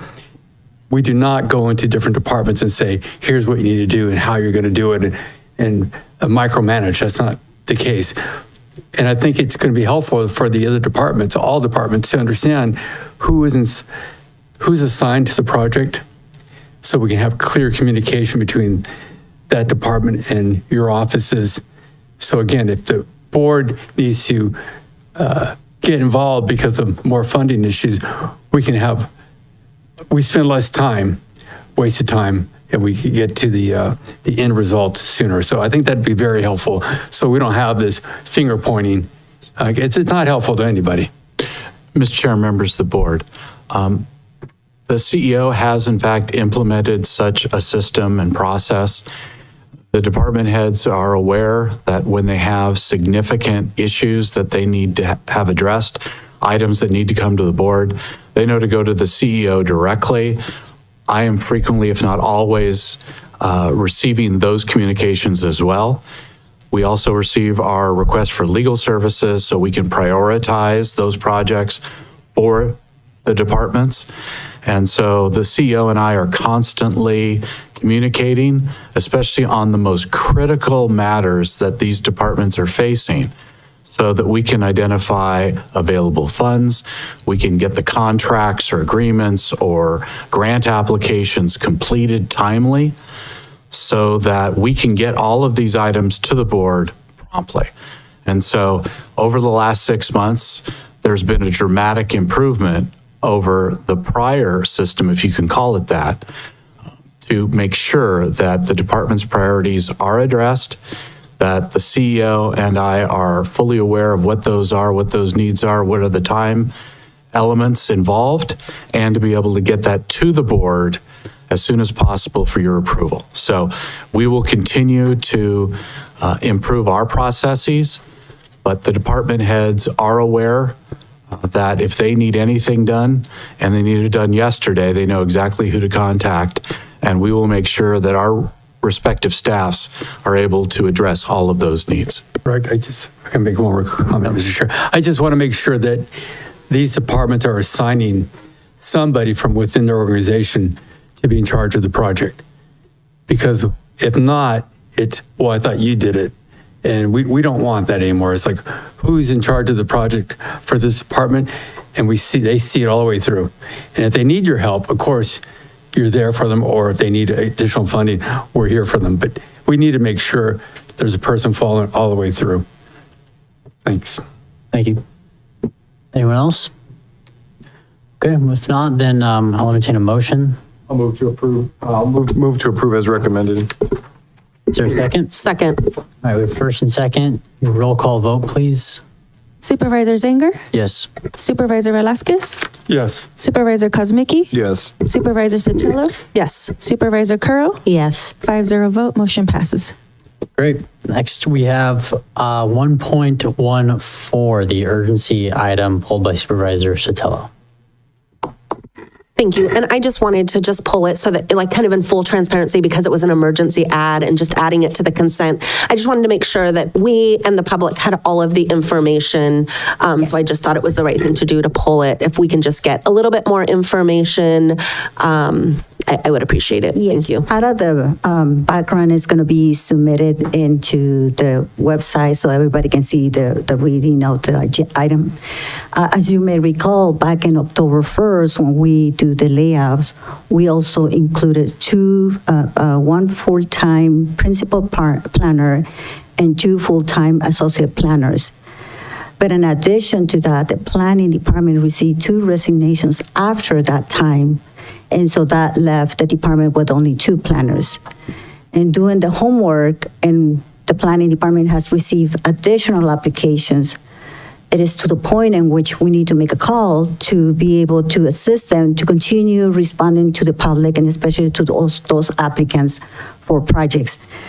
Just to give you an idea, right now, the planning department has approximately 80 administrative and discretionary permits being processed, including subdivisions, conditional use permits, CEQA review, zoning amendments, and cannabis applications.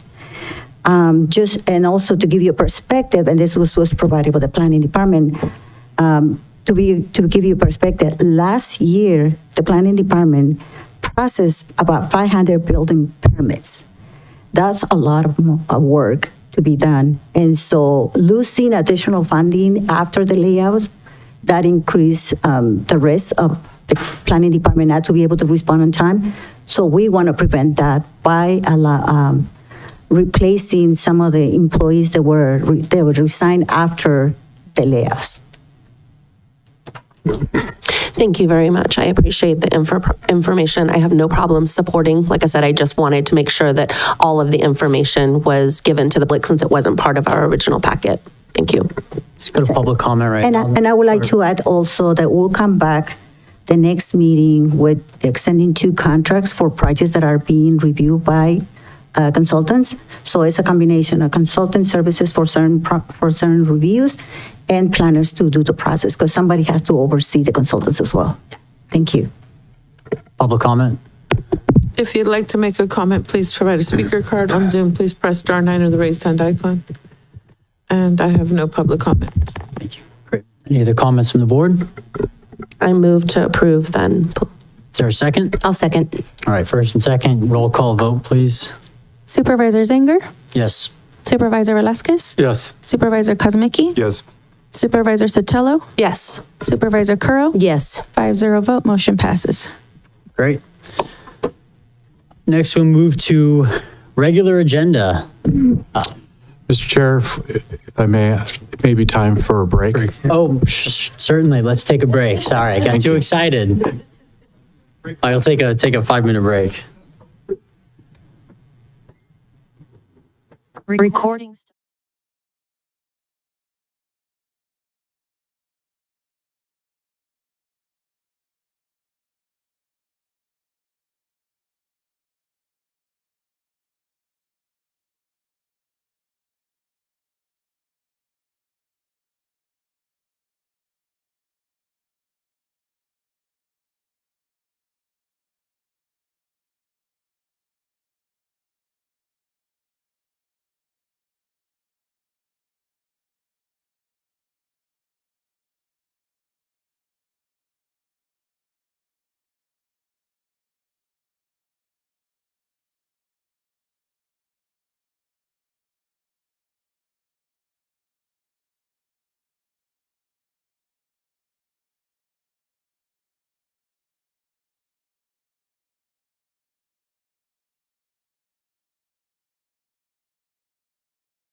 Progress.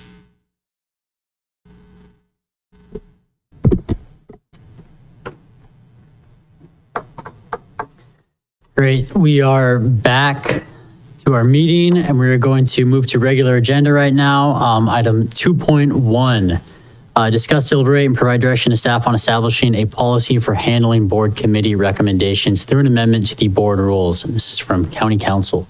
Yes, Mr. Chair, members of the Board of Supervisors. It became apparent to us that the board rules did not address how and in what manner a board standing or ad hoc committee recommendation would be handled. There also has been confusion as to whether or not a recommendation coming from a board committee serves as direction from the entire board to staff. And so I felt it appropriate to bring this matter forward to you and to recommend that I draft an amendment to the board rules, which would necessarily provide that a board committee recommendation would come to the board within a set period of time, for example, 60 or 90 days, that staff that is currently staffing that board committee would prepare the report to the board, and that the chair of the committee would present their recommendation to their colleagues for consideration and a vote. And of course, that vote would then constitute, as it always does, direction to staff and direction to other boards, commissions, and committees, such as the Planning Commission. And so that is the matter that's before you, and I'm happy to answer any questions. Thank you. Thank you. Is there public comment? If you'd like to make a comment in chambers, please provide a speaker card. On Zoom, please press *9 or the raised hand icon. And I have no public comment. Okay. Any supervisors' comments? Supervisor Kosmicki, do you have anything? No, I don't. Supervisor Curl. My only question is the 60 or 90 day, conversation. Is that 60 days from the committee or ad hoc bringing it to staff that there's a recommendation, and that it's 60 to 90 days to be able to get it on the agenda? I mean, I just want to make sure we're not making it either, we're setting ourselves up where we're not moving fast enough. So it's no longer than. Some of them, could happen faster. I just want to make sure that if there is a recommendation coming from one of the committees, especially if it's like the ad hoc and we see that there's a funding source or something for like affordable housing and we want to move forward quickly with that recommendation, how does that work? Well, the board can set whatever time period it wishes. I use 60 days as an example because we have the lead up to getting an item on the agenda, which typically is about 21 days prior to the meeting. So that would give staff sufficient time. If the board were to say no later than 60 days, it would be from the date that the committee met and issued the recommendation, so that no later than 60 days following that recommendation, it would appear on the board agenda. So I think 30 days becomes really tight. Mm-hmm. I think 60 days, no later than, would work. I wouldn't recommend 90 days, but I think staff, the county council's office, and the CEO's office can get an item with ease no later than 60 days from the actual committee meeting. Thank you for that clarification. And I agree that the no later than could be added. Okay. All right. No further comments. Entertain a motion regarding the policy. To approve as recommended. I'll second. We have first and a second. Roll call vote, please. Supervisor Danger, Yes. Supervisor Velasquez, Yes. Supervisor Kosmicki, Yes. Supervisor Fratello, Yes. Supervisor Curro, Yes. 5-0 vote, motion passes. Mr. Chair and members of the board, I would just note that you will be receiving a formal amendment to the board rules. So that will be drafted and it will come back to you for your review and consideration. Thank you. All right, moving to item 2.2, receive an informational presentation on the upcoming election measure deadlines and proposed amendments to the cannabis business activities tax ordinance. We have staff present. Yes, Dulce will be presenting the cannabis for your discretion and consideration. Great. Good morning, board and chair. Should we ask CMAP if you could please share the presentation? I'll be providing an overview of the current cannabis business activity tax option and asking the board for direction. This presentation will be focused on election timing, current cannabis activity, existing tax rates, proposed ordinance modifications, and next steps. And I do want to thank Francisco Diaz from the elections office here to answer any election-related question. And then I also do have Abraham here to answer any questions regarding current applicants in the cannabis process. So as far as timing, so when we're looking at the June primary timing, the first option for placing a measure on the election would be for June 2nd of 2026. The key consolidation deadline would be March 6th, so we would need to get a resolution to the elections office no later than this date, which is 88 days prior to the elections. However, the dates, this is also the same date the arguments for the measure must also be filed, so there's a lot of work if we choose to go that direction, that would need to be done. Rebuttals, along with impartial analysis and final analysis, are due by March 17th. And the timeline is approaching relatively quickly if June is selected. Now, if we look at the timeframe for the November election, the deadline to get a measure on this election would be August 7th, which is also the same date a rebuttal, impartial analysis, and financial analysis would be due. I'm sorry, the arguments would be due August 7th with the rebuttal and partial analysis due by August 18th. This option, if desired, provides the board additional timing for that. The cost related to getting a measure on the election ranges anywhere from $30,000 to $40,000, and there's several factors that go into influencing the actual total cost. But that's the cost we're looking at. Cost depends on several factors, including voter turnout, ballot length, the number of other items placed on the elections. And the cost isn't given until the end of elections when everything has been paid. So a brief reminder of where we are currently. So a year ago, the board passed a temporary exemption for cannabis business cultivators. That's good through the end of this year, so through December 31st of 2026. Currently in the process, I just spoke to Abraham and the numbers are shifting. I think we have one more in addition to this. So currently there's 4 cannabis cultivators that are approved with the county, 2 being processed. Of the 4, 2 have their state licenses, and the other 2 are in process of obtaining it. Not mentioned on this slide are micro businesses that have also been approved, and we have 3, and they are also currently on the process of obtaining their state licenses.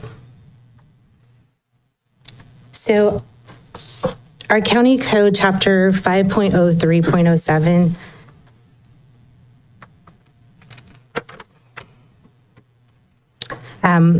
provides our existing tax ordinance that was approved by the voters on June 18th. The purpose of this tax was to raise revenue for the general county purposes. The tax are levied based on gross receipts and/or square footage of a canopy, depending on the business types.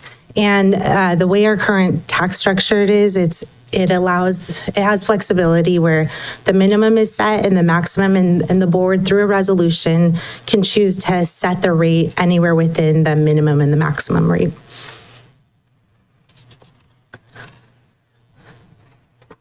All right, so comparing ourselves to other jurisdictions, a lot of our neighboring jurisdictions have a lower tax rate. Also want to mention that Humboldt County currently doesn't charge cultivators any tax as well. But this just serves as a comparison for context for our regional alignment. So the proposed modification and direction we're seeking is what do we want to set the minimum proposed rate? Before you is 0, and that allows the board flexibility to set anywhere from 0 and keep the maximum as is, where through a resolution, the board can choose to go anywhere within that range. And it also does bring flexibility to the board to change the rate for other types of activities if the board so chooses. Because the cost of bringing a measure is high, I know we've been discussing cultivation, but if we take something to the people, should it include all the other types of businesses as well? So that's for board direction. And kind of touching base on that, the 0, I'm also seeking what date the board would like if the board so chooses to move forward, if the board wants to move forward with June or November. Also, if the board wants to take a position on the proposed measure. And there is a resolution that is printed, it's placed on the back. It was also, Aurelia has a draft. This will come before you if we get direction to on the February 24th meeting. There's a few gaps we need to fill out, but that's we would bring that back on consent once the board provides direction on how they want to move forward. Also, we would need direction on if the board wants to take a position and file an argument, the board can choose to create an ad hoc to do so, and 2 board members can draft the argument, which is going to be due on March 6th. Also, if the board wants to order an impartial and financial analysis, usually county council produces the impartial analysis and the auditor's office produces the financial analysis for that. And that concludes my presentation. Thank you. Thank you. Let's go public comment. If you'd like to make a comment in chambers, please provide a speaker card. On Zoom, please press *9 or the raised hand icon. And in chambers, we'll start with Russell Dotson.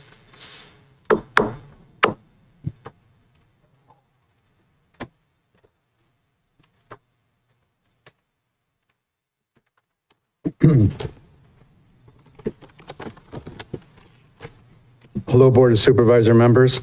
I'm Russell Dotson. I am a farm landowner that last season had a cannabis grow, and this season will have a cannabis grow. We're one of the 2 from last year, and then this year, hopefully there'll be more in this county. This county needs to take advantage of cannabis, and it's not a negative way. Cannabis is a safe farm ag commodity.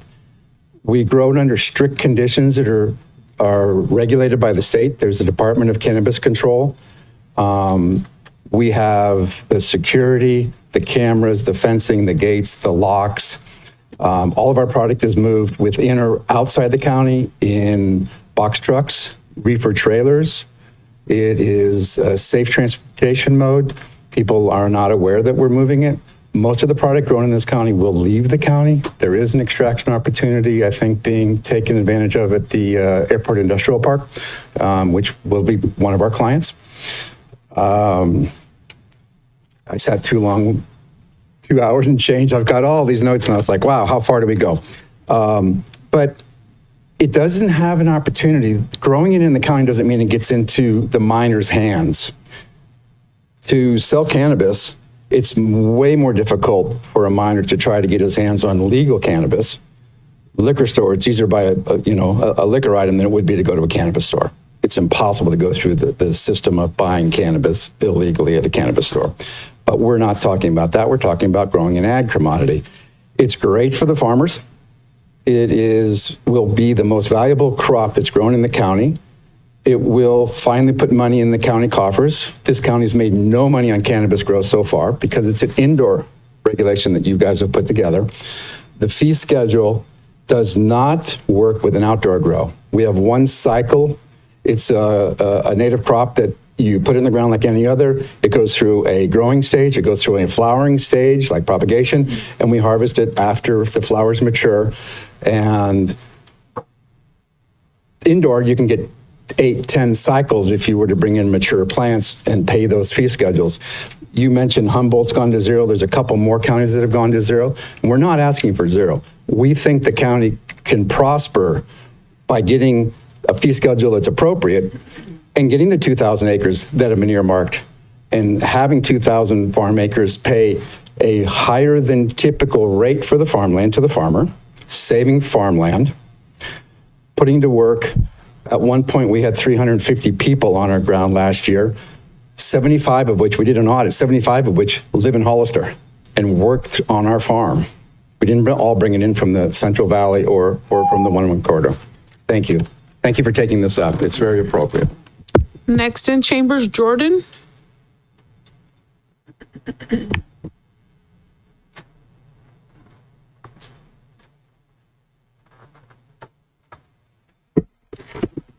morning, Supervisors. My name is Jordan Blancart, and I manage an operation of a cannabis cultivation site here in San Benito County.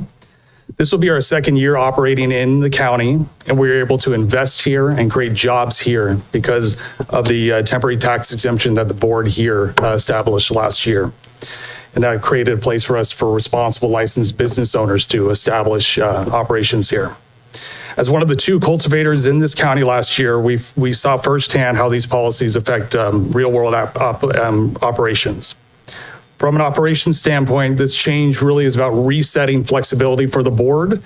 It's not about eliminating taxes.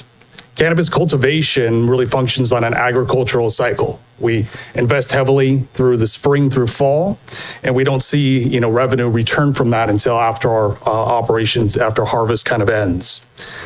And so this is, this means that cash flow is really, seasonal and uncertain, especially in a cannabis market, that remains highly volatile and changing drastically from year to year. So the current ordinance really locks the county into like a fixed minimum tax basis that doesn't really, have any real world implications to, crop losses and market changes. And without this amendment, the board would be required to reimpose those tax minimums, and reverting to that previous tax basis would be economically unviable for operators such as ourselves. Allowing a zero minimum simply gives this board the ability to make practical and data-driven decisions based on actual economic data.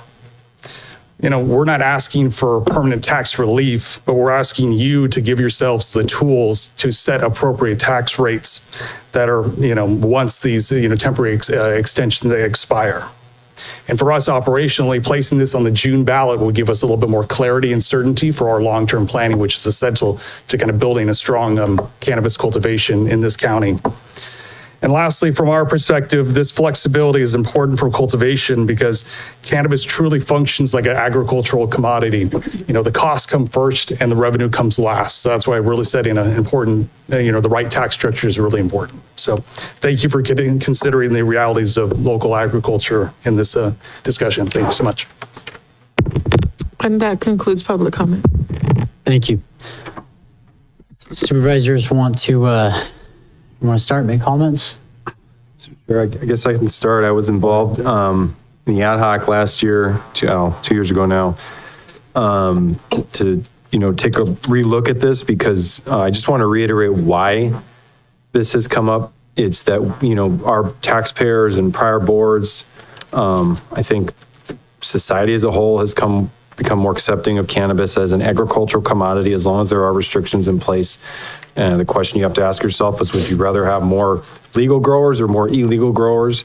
And this is promoting more legal growers in our community and trying to root out the illegal growers. And so that's kind of the broad context. The purpose for this is to, because the tax rates that were set 8 years ago were set at a level that is completely unviable. So there's no reason to have cannabis cultivation or any of these businesses if you're going to have a tax structure that essentially tells those growers and businesses that we don't want you here. So this is a good balance. What we did is we had to suspend the tax in order to allow growers to get their foot in the door here. We to basically pay a fee structure, but the fee structure is not an ideal system. So we'd always expected to come back and go back to the voters. That was always the plan. I just want to reiterate that, to go back to the voters and ask if they would like to consider a new tax rate for cannabis that is more in line with more realistic tax structure that would actually allow businesses to grow and thrive here. I don't know about the June primary. That feels very tight to me at this point. So that's number one. I think we should take a step back and look more at the November election. Take a little bit of time on this because this is the first that we're seeing these numbers. I don't know where the 0% came from because I wasn't involved with it. I can tell you that. I don't think putting on a ballot as low as 0% tax structure is going to pass muster. So I think it's just from a practical perspective, trying to sell something to the public. If you tell the public we want to lower this to 0%, they're going to say no. I can tell you that right now. And then we're going to be back right in the position we were in before. So I actually think we should have an ad hoc probably, or just bring it to the board again. I'm fine either way, to just refine the proposal to bring back something that's, my thoughts are probably more along the lines of a minimum of 1% on the percentage part and maybe $1 on the square footage part. And to start there, as opposed to just saying 0, 0, 0, 0, because again, you're just leaving the door open for essentially voters probably overwhelmingly rejecting this. So that's kind of where I'm at. I'd like to see us look at November. I'd like to see us relook at the numbers to bring back something that's a little more realistic that could probably pass muster. And then if there's a willingness for an ad hoc, I would certainly be willing to serve on that again. I don't think it needs to be a prolonged process. It's just basically what numbers do we want to recommend, bring it back to the board, or just have the board have another discussion about numbers and being a little more focused on the number part of it as opposed to whether we yes or no want to do this. So that's kind of where I'm at. November, let's look at the numbers again. I can't support 0%. I can't support $0. Just doesn't make any sense. And then basically, yeah, and I'm willing to take a stand on it as long as the stipulations I can agree with. That's it. Thank you. Thank you. So I would like to see us do June. I don't know if that's doable. I get, it is a tight timeline. If we can't do June and we're looking at November, is there an opportunity, because we also don't want to halt the progress and the investments that have been made or preventing future investments. Would it be something that we could entertain that if we're going to go to November, that maybe there's an exemption that we can give for another year or something like that, potentially? I don't know. I'm trying to kind of figure out how we can kind of all work together in making this really work, I think.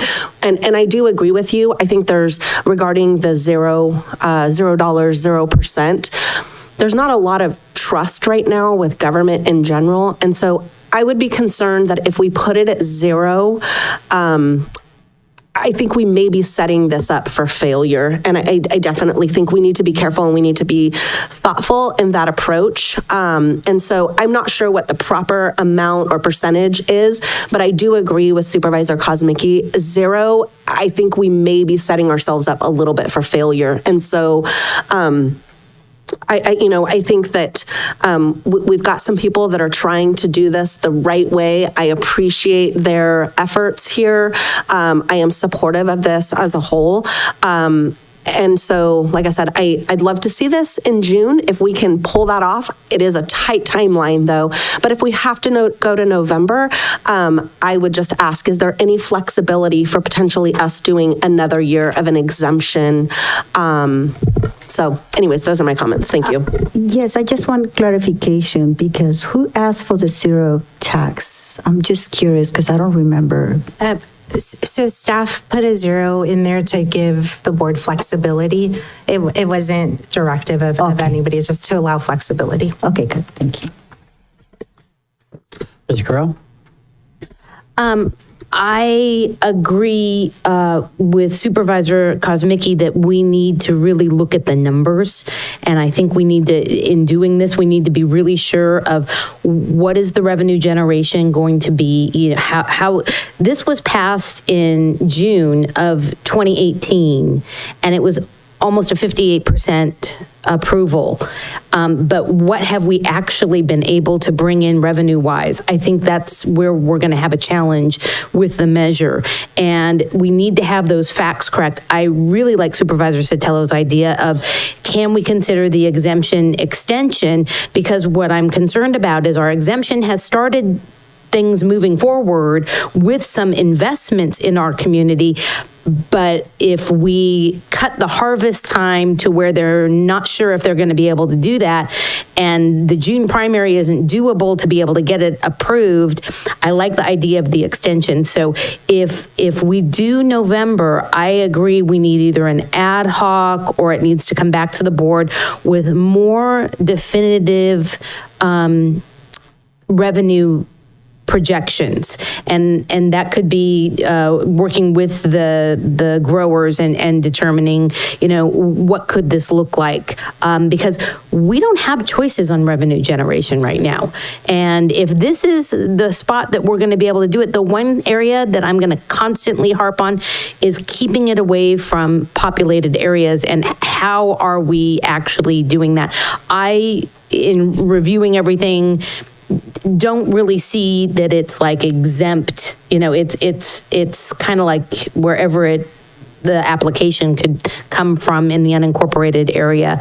I want to make sure that we're away from schools, that we are, you know, maybe zoned areas. That's a conversation that maybe we can just have, how explaining to the public where our safety concerns are and how we're keeping any of this out of the hands of our youth. But I'm very much supportive of the potential of the revenue generation.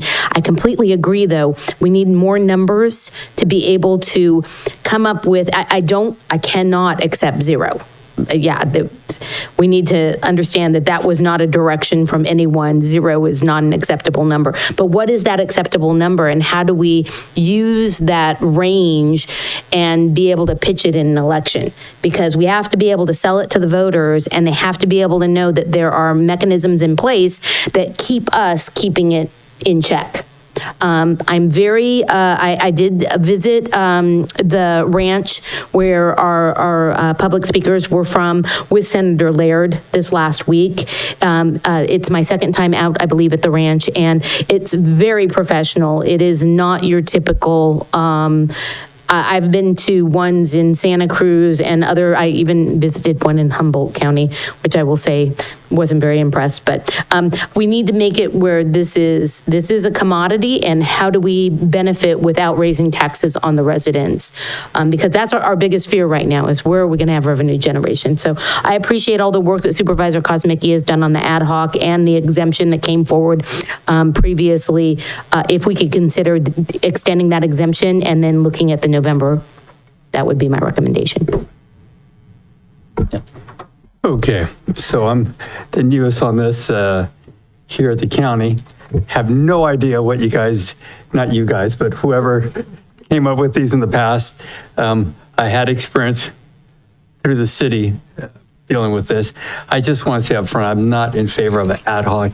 This is something we could, if we need to do a special meeting, study session, knock this thing out together.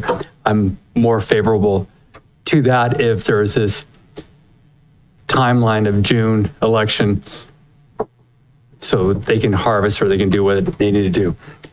I'm trying to understand the 0% waiving of fees. I just don't understand why fees were waived other than maybe somebody felt they were too high and here we are, right? Is that kind of what happened here? Since you asked the question, the tax was waived. The fees, we agreed to put a fee structure in place, which I don't know how much follow-up has there been. That's something we would want to have a discussion. If we're going to bring this back on the 24th, for instance, maybe we have a discussion on the fees and really having a more solidified structure in place in the event this doesn't pass in June or November, especially so that we are gaining revenue. But the fees were not waived. It was the tax that was waived, so we could restructure. So then I also heard that we could pass something through resolution without going to an election.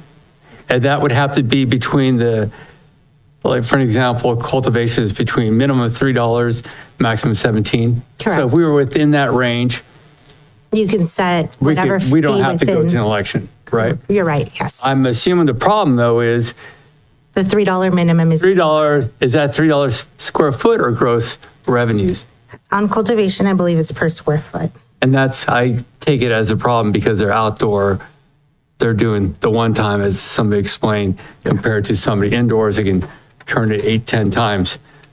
And at the time when the ordinance was passed, the board at the time did not want to allow outdoor cultivation. So that was maybe the thought process that went into that. Okay, and there's other issues with that. So we couldn't say change that to gross receipts, or could we, just staying with cultivation? Could that be gross receipts, or does that fix that square footage?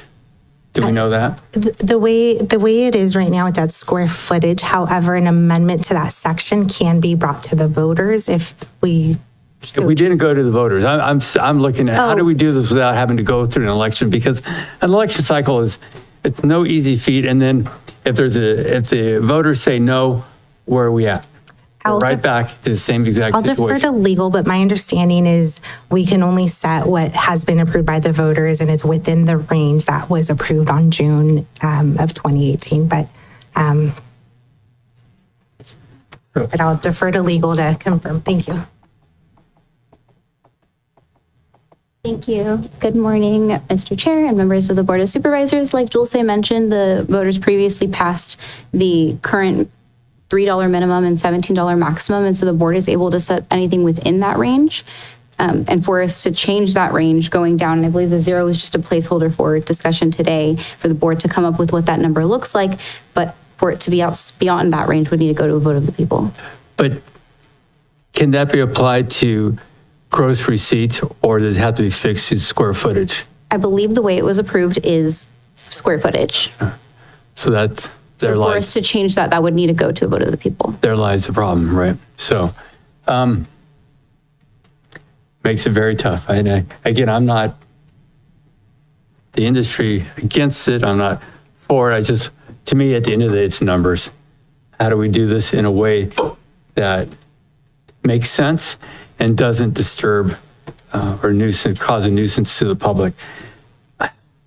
I guess now I have that answer. It's pretty clear. It's going to have to go to an election because I don't know if most residents understood the difference between outdoor and indoor.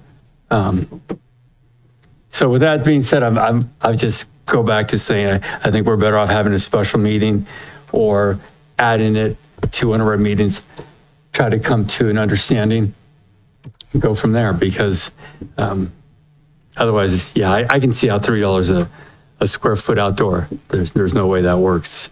That's incredibly expensive. CEO had some. Yes, I would like to have better continuing meeting regarding this item because I think it has to be an understanding of what moratorium means. what happens if the elections doesn't go through, where we stand, all those elements that we don't know yet and the public doesn't know. I think it's better for us to have special meeting or in the next meeting, some sort of like a workshop during the meeting so that everybody has an understanding and can provide you with an input. That will be my recommendation. Mr. Crow? My biggest concern from watching measures for as many years, from behind the scenes of conducting elections, the biggest challenge is which election is the best election to bring it forward to get the best results for the public, to be able to get that revenue generation coming in. My biggest concern is that November, you're going to have a much bigger uphill battle than you would in a June. It's all about turnout. And unfortunately, June primaries don't necessarily bring the turnout. And so you have more people that come out to vote on specific issues because they're passionate about it. You don't have that same, everybody's out there and it can kind of be a little more of a crapshoot, in a November election. So if we are really considering this, if the board is willing, if we could try and do something before we get to that March 6th deadline, for conversation purposes, I think we'd have a better outcome in June. That's just my personal opinion. I have are old measures to be able to go off of on that. Mr. Chair, considering there's a will to try to do this for November or June, I would suggest bringing it back on the 24th, having a new threshold or a new starting point of $1 and 1% down the line. So 1% tax down to 1% down. You can as low as 1%, as low as $1 per square foot. Bring the numbers, the implications, tax revenue implications that Supervisor Curro has requested. Have the discussion on the 24th. If there's a will to get this still on the ballot, we can either make the decision on the 24th or make amendments to bring it back for a special meeting before the 6th and get it done with. Thank you. Okay, just one more question. I want to make sure I'm covering this correctly. You explained it's $3 a square foot. Was that specific to outdoor or was that meant for indoor? It seems extremely high that if they meant that for the outdoor. So I want to make sure that was clear or not.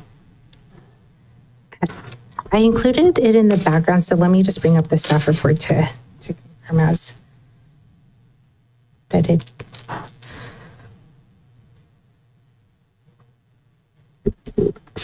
While she's doing that, just to clarify, if we went this direction of getting it on the 24th of February, is that something that I think staff would be able to handle and get all the information that we need?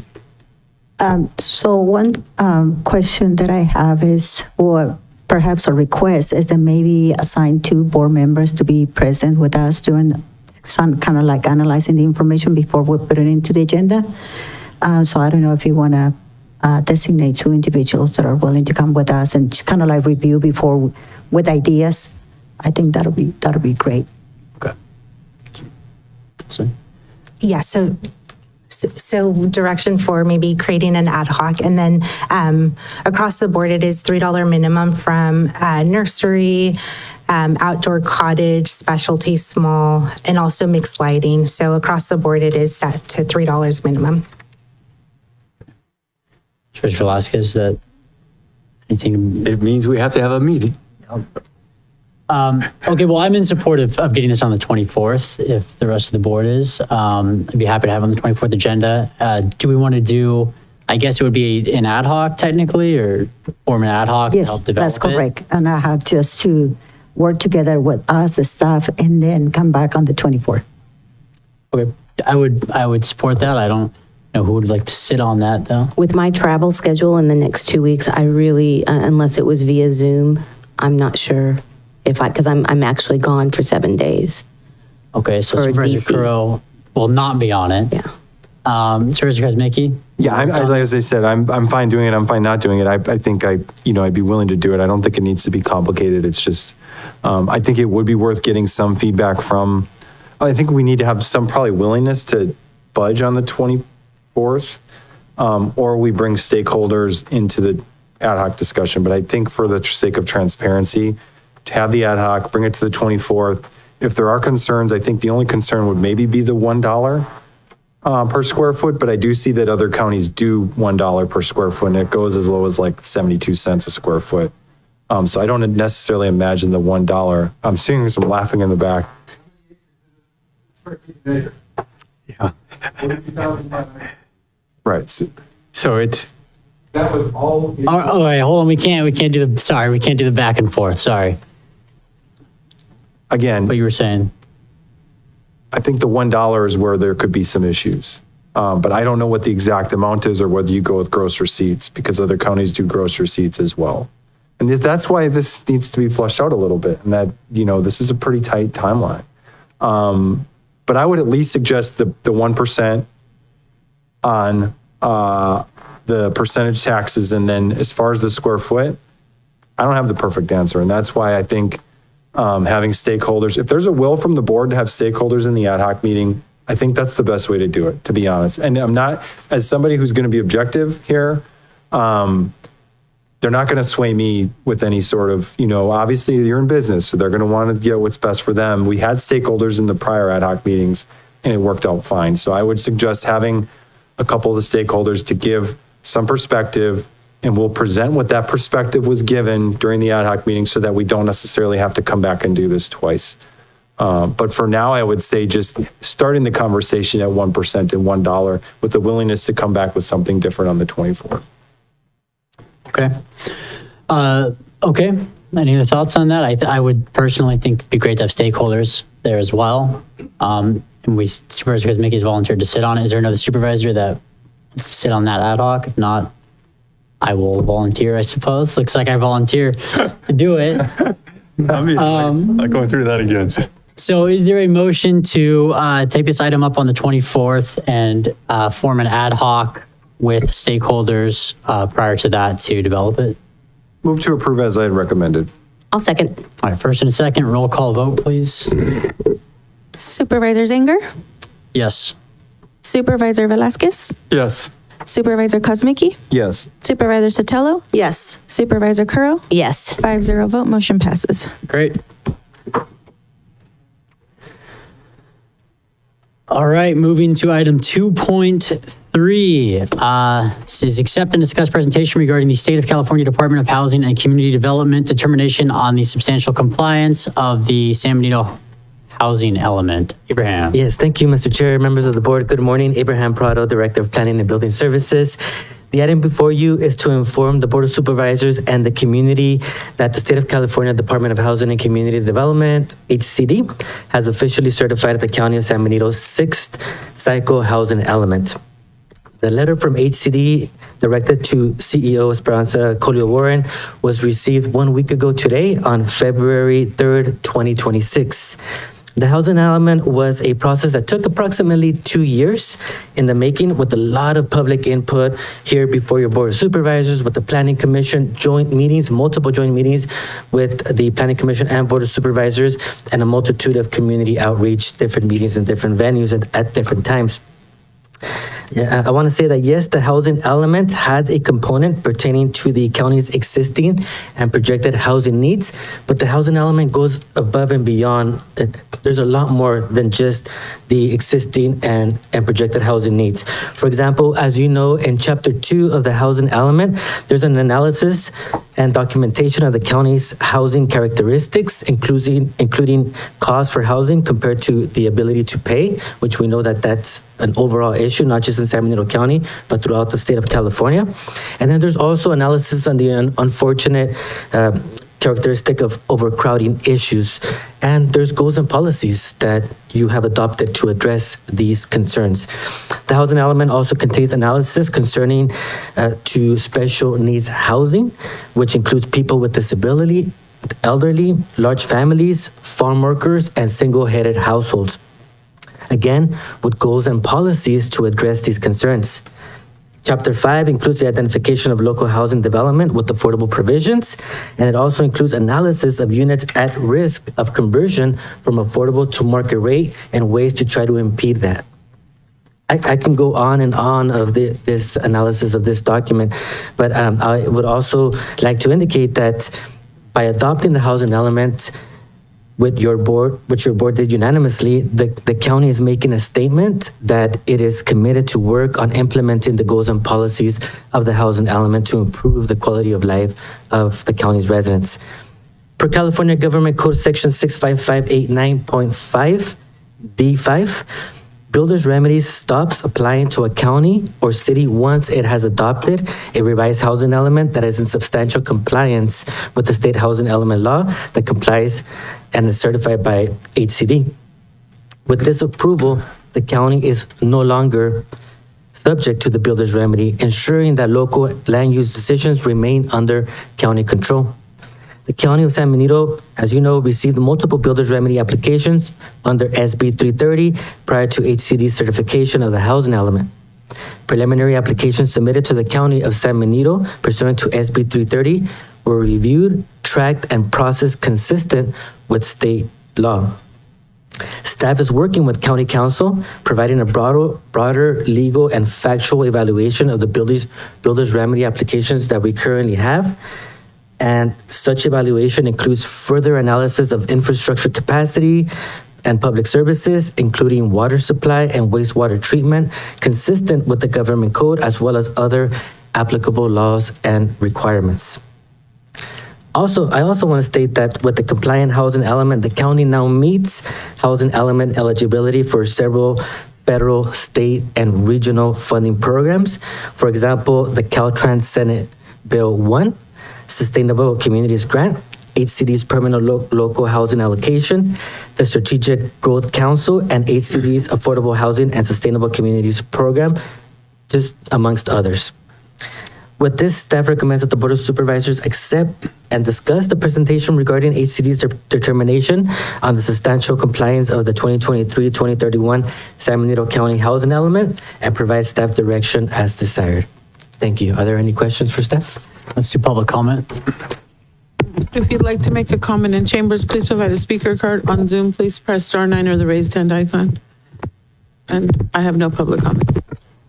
Chairman, just to elaborate a little bit about the housing element certification, the importance. We received the certification last week, and right after we received a grant award last Friday, notification that the grant award is coming, so we will be receiving the contract this week. Just so you know how quick it works, because they were holding up $11.5 million from us until the housing element will be certified. Thank you. Thank you. Supervisors, any comments, questions? Yeah, I do. Go for it. I want to say again, thank you to you and the staff. You guys worked so hard to try to bring this through. A lot of pressure, especially from developers trying to keep us from implementing a housing plan that would basically stop them in their tracks. So I want to make sure we're clear again, and for the public, this now stops 3,000 acres of farmland from being developed into thousands of houses. Yes, so builder's remedy at this point stops. That's correct. This stops developers from doing whatever they want, as I guess was their goal. You just kind of do as they please. That era has come to an end. County control is back on. County control is back. Now, I know developers are furious about this. They're spending tens of thousands of dollars already trying to intimidate and bully elected members that are not for out of control growth. But it's important for the public to understand, as was mentioned by the CEO, that now 11.5 million plus another potential 6 million is now coming to the county to help fix county roads and other infrastructure issues, and more dollars after that, because we're in full compliance with state ordinance. And also, it's important for people to understand this is not a housing element that just can build endless houses. This actually now focuses on affordable housing for our own community members, our teachers, and the workforce. And this is what made this plan so special. It's not about as some people like to say, thousands of houses being built. Nope, not at all. This is about taking care of our community finally. So again, thank you for all your hard work. Thank you. The supervisors? Mr. Chair? Yeah. Yeah, so I'm glad to hear about the grant award. I think, again, there's been a lot of unfortunate politically driven misinformation that's been put out there on the county's role and that the county board of supervisors is somehow sitting on the housing element. This is all just blatantly false information that's been put out there.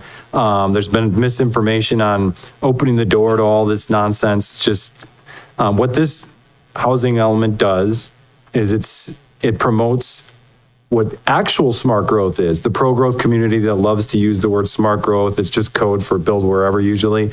This actually promotes smart growth. If you want to propose something, nothing is guaranteed. The rezonings don't guarantee anything. There's no projects being approved.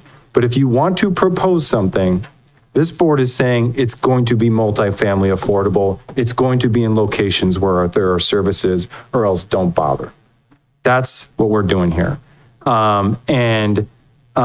It's really unfortunate the world we live in today.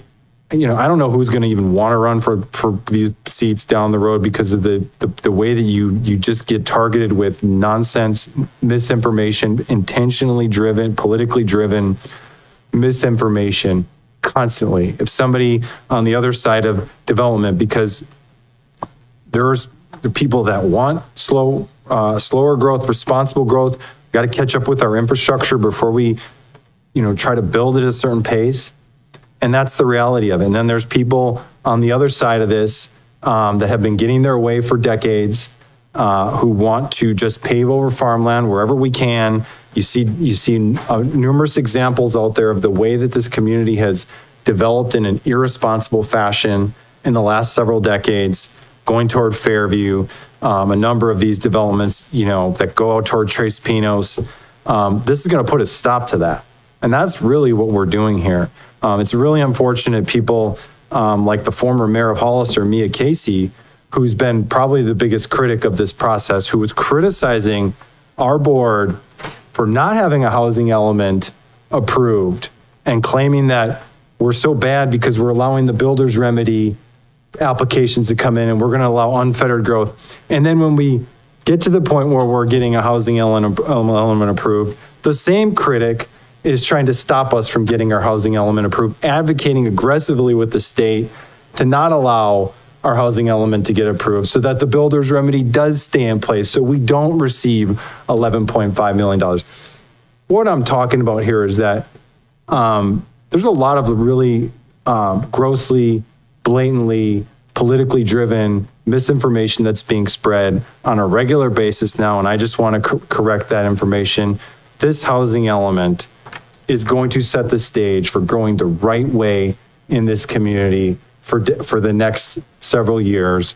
And we really are setting an example. If you want to go in that other direction, the public is going to see quite clearly what you're trying to do. If you want to go and rezone thousands of acres and all this farmland and prime farmland so you can build houses down the road, the public is going to have their eye on you going forward, because you're going to have to make some drastic changes to what this board is doing, which is promoting real smart growth, multifamily, affordable. And I'll just say on the record, I have never swayed from that. When I first ran for office in 2020, I proposed a 1% cap on single-family housing in rural areas. I also proposed fully exempting multifamily affordable housing within that proposal. I have always been very consistent as a supervisor. We need less irresponsible single-family housing, and we need more opportunities for the people who live here, the families that grow up here, so that their kids and grandkids can put roots down in our community and can actually afford to live here. So we're doing two things here. We're stopping sprawl, and we're really starting that process of getting our infrastructure upgraded so that we can grow at a responsible pace. Thank you. Shakuro? I don't even want to ask this question because I don't want to know the answer. And council may have to step in on this, but How many builder's remedy applications are on record right now? Thank you for that question, Supervisor Kuro. It was a little interesting when we received the applications. The majority of the applications that we received, the same applicants will then later come in and replace their application, some even up to 3 times with a different type of setup or a different type of proposal. So if we count all those times, it would be up to 14 applications. But essentially, because they're the same applicant on the same property, there is a total of 8 builder's remedies applications currently on record. And based on what I'm reading from the agenda item, this doesn't stop those 8 applications, and that council is looking into that, and infrastructure and the process will be how those will be addressed. Do I understand that correctly? That is correct, Supervisor Curl. And I just want to confirm it's actually 7 applications. My apologies, I have the list right here with me. I appreciate it. So, yeah, and so those, as I mentioned during my presentation, that process we'll continue to analyze the process with County Council. We're looking at evaluating all the parameters factually, legally, that for those applications that were submitted during the process, yes. Sure, may I, just clarification. Are you talking about full applications or pre-applications? 2 different things. Yes, so the majority of these are pre-applications, yes. Thank you. Can you help me understand pre versus full? Just so it's for the public. I think I know, but I want to make sure I know correctly. Yes, the builder's remedy provides for a the government code provides for a pre-application process to outline what the project is going to look like. And as long as that was submitted before the housing element was certified, then it falls under that builder's remedy if they get the full application within a certain time. And like Abraham mentioned, we are evaluating and they're reviewing those.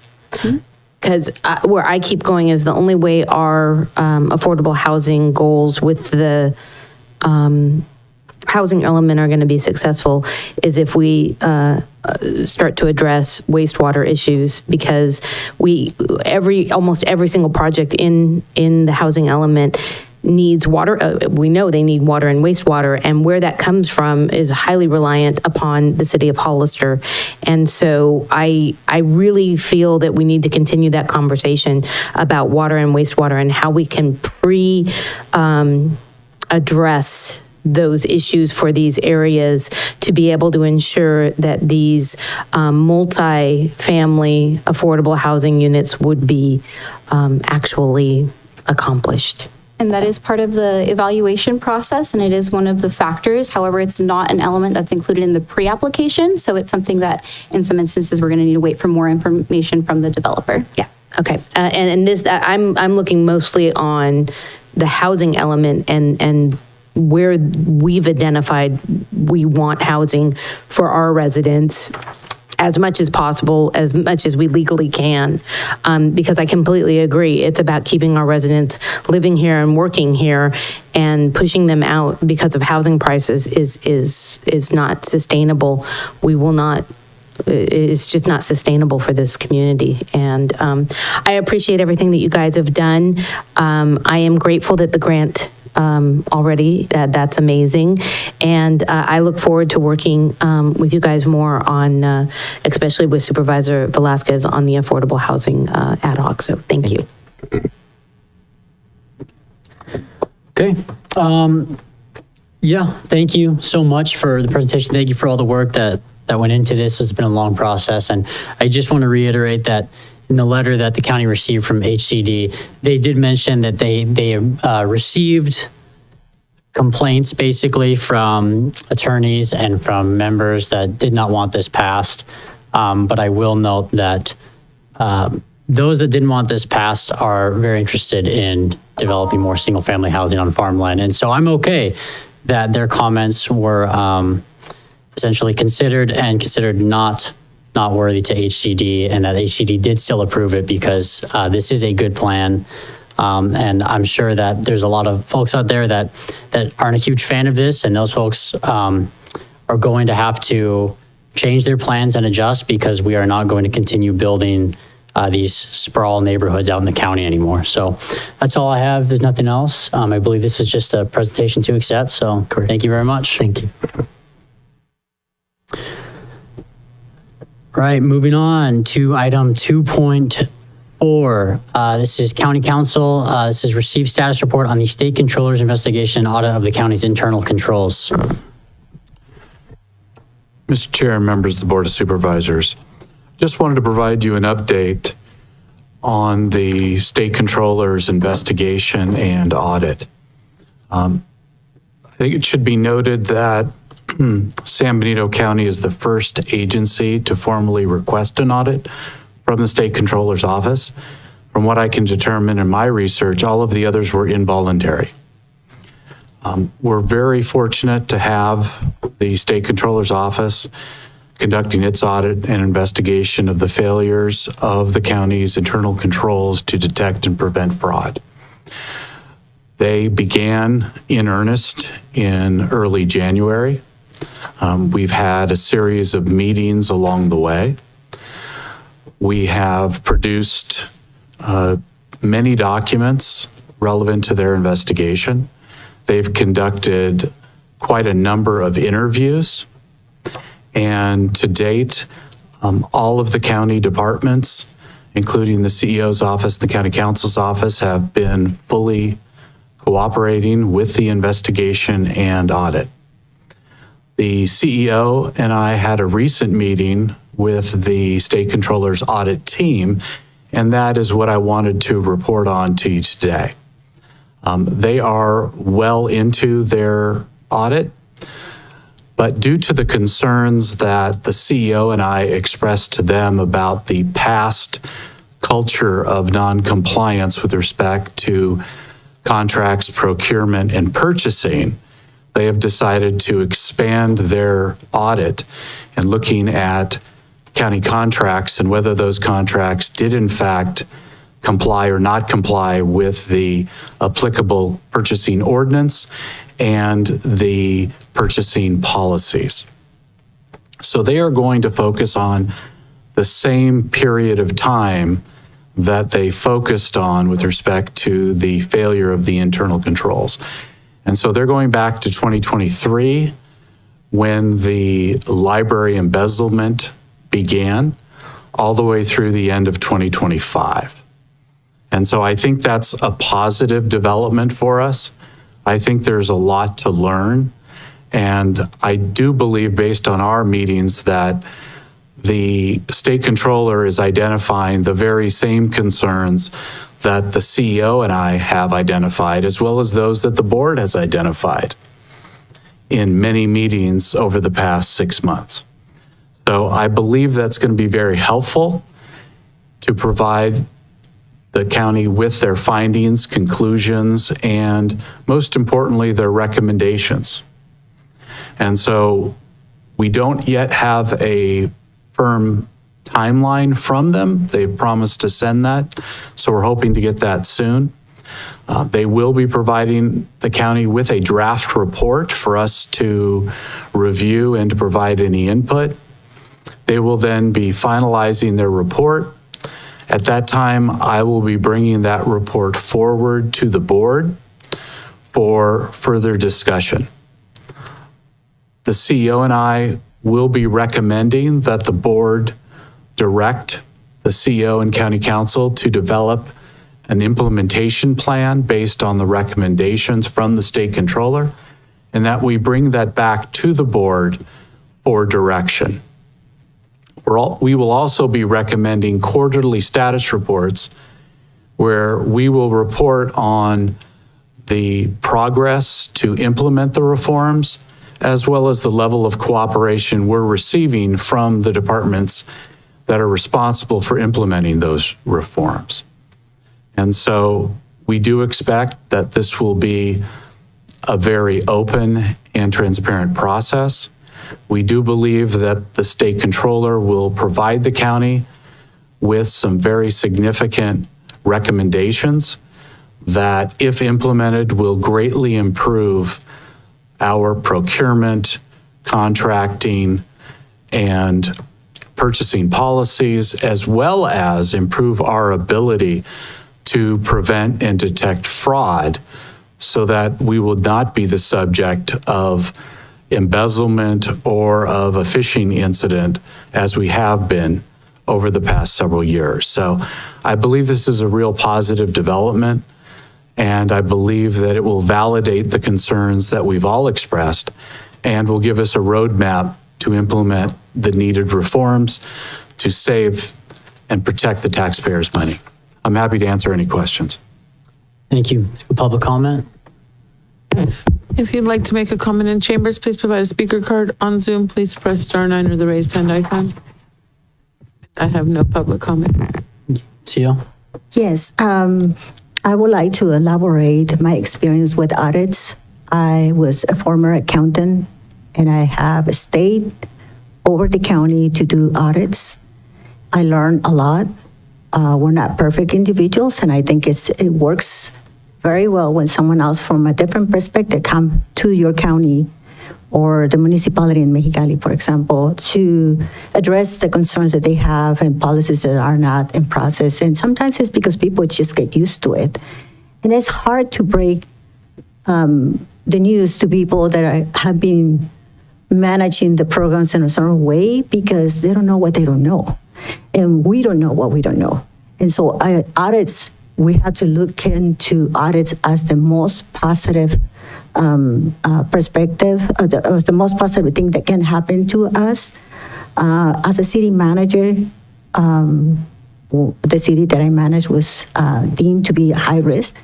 And the auditors made recommendations. We implemented the recommendations, and they were left there out of the risk. So it was a learning experience. So I want everybody to understand that this is the best thing that can happen to this county, to advocate to make things right, or at least to try to make things right. And I know it's not a welcome thing by everybody, because change is never welcome. I wish somebody will sit in this seat where I am, to understand how difficult it is to bring ideas and not to be welcome of those ideas. And I'm just hoping that the state controllers help us to, from a different perspective, from an outside perspective, a third party, to let us know this is the process, this is the right process. It's not just me or the county council or the auditor, it's a different perspective coming from the outside, so that we can do business well and keep the county flowing. Thank you. Thank you. Supervisor Crowe? I just want to clarify one thing. You said 2023, the library embezzlement began. I just want to make sure for the record, the embezzlement was from 2019, and it was identified in 2023, and I believe it was the spring of 2023. So I just want to correct that for the record, just because I don't want the public to think it just started in 2023. So thank you, and thank you for your update. Thank you. Madam Chair, I don't think 2019, I think 2019 is a little early, just for the record as well. I think it was a little later than that when it started, but I might be wrong. I was just going off of the court records that 2019 is, I believe, when it. Got it. Just didn't want to leave that out there, but you may be correct. But I'm not saying, I'm just saying it didn't really begin in 2023. That was my clarification. Right, of course. Anyone else? Supervisor Velasquez, anything? Nope. Mickey, anything else? Okay. Well, then thank you for the update, County Council and CEO. If there's no further action, right? It's just the update from the state. All right. Thank you very much. Moving forward, it is 12:08. We have the audit committee next, and then closed session. Is the board okay just going through audit committee before closed session? Okay. Then we will adjourn from the Board of Supervisors meeting and open the audit committee meeting. Item 3, and do we adjourn, or we just? I don't think we adjourn, do we? Because I think we do. We technically do adjourn, and we re-adjourn or reconvene as the audit committee. So, item 3.1 on the audit committee. Is there a motion to acknowledge certificate of posting? So moved. Second. First and a second. Roll call vote, please. Supervisor Zinger? Yes. Supervisor Velasquez? Yes. Supervisor Kosmicki? Yes. Supervisor Curro, Yes. and Supervisor Satella stepped up. Okay. 4-0 vote. Great. Is there public comment on items not on the agenda? The audit committee. If you'd like to make a comment in chambers, please provide a speaker card. On Zoom, please press *9 or the raised hand icon. And I have no public comment. Okay. Moving to item 3.2, approve action minutes of the January 13th, 2026 meeting. Is there a motion? So moved. Second? Second. First and second. All in favor? Aye. Aye. I'm going to abstain. I had to leave due to illness, so I wasn't here to be able to witness. I watched, but I would just like to abstain. Sure, one abstention and Supervisor Sotelo has stepped out, so passes. Item 3.3, receive monthly auditor controller information report to the audit committee.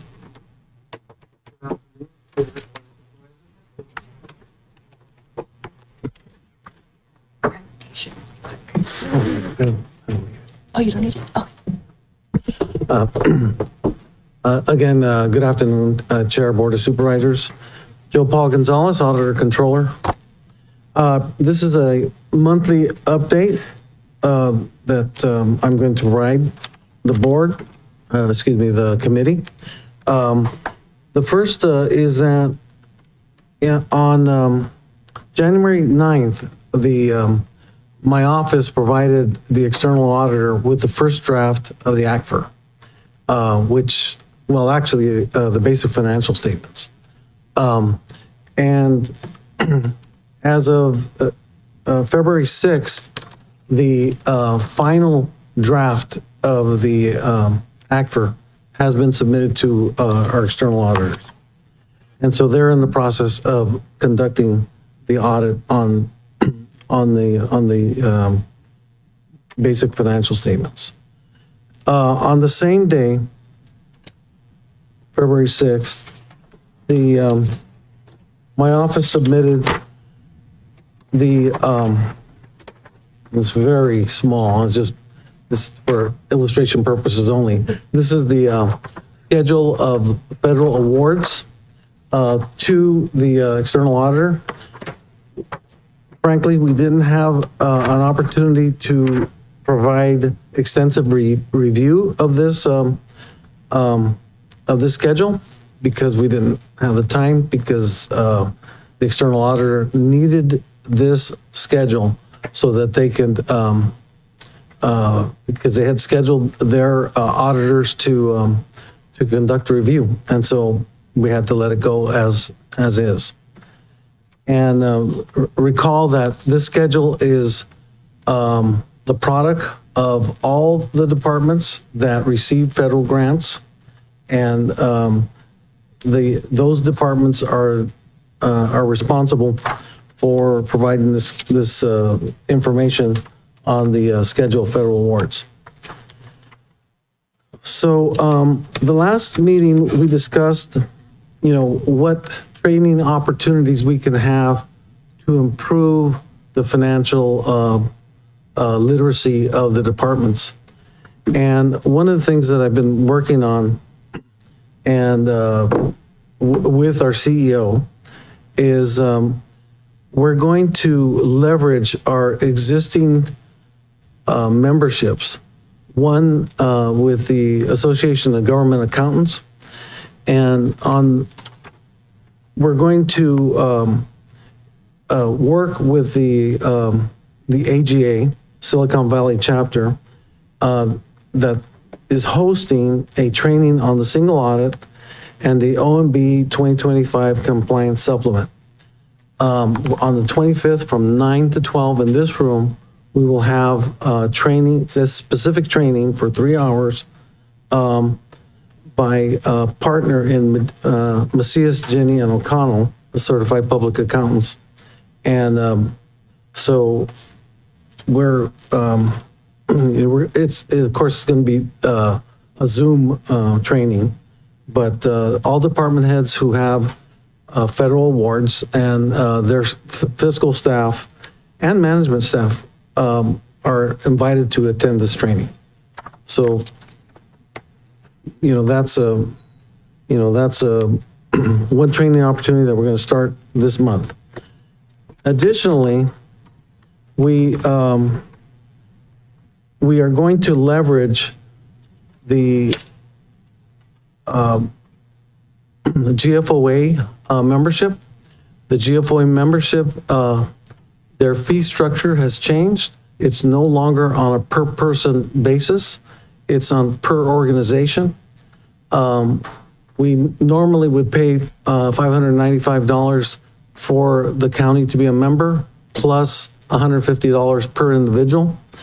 Well, they changed their structure such that for agencies that are less than 200,000 in population, the fee is now $1,000, and with unlimited number of people that that can attend their trainings.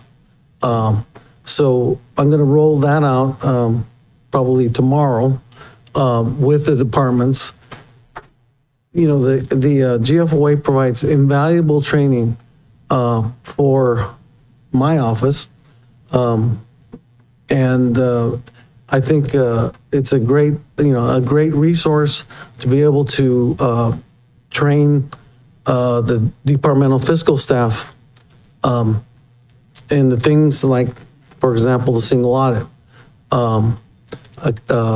cash handling, accounts payable. Those kinds of things are the subject matter that the GFOA provides. And that pretty much concludes my report for today. Okay. Is there public comment? If you'd like to make a comment in chambers, please provide a speaker card. On Zoom, please press star 9 or the raised hand icon. And I have no public comment. All right, bringing it back to the board. Supervisor Curro. I have to say the GFOA has some incredible training sources, and the one that highlighted that sparked my interest is governmental accounting for non-accountants. Nice that you're an accountant and you're an accountant CEO and you guys, but for non-accountants, the language is tough, and working under you for the years that I did, I wouldn't understand any of it if it hadn't been for the years of explanation, because it didn't make sense. It's like the opposite of everything. So I'm really happy about the training sessions. I really am hoping that the departments understand the importance of engaging in these training sessions, and it may behoove, the CEO and maybe from the state controller's audit, which types of trainings we should be really, emphasizing for which departments and how that could be. Just my 2 cents, but thank you so much for the update. Yeah, I agree. Thank you, Joe Paul and your team. I appreciate kind of the thinking outside the box and bringing in some of this training. I think this is going to be fantastic.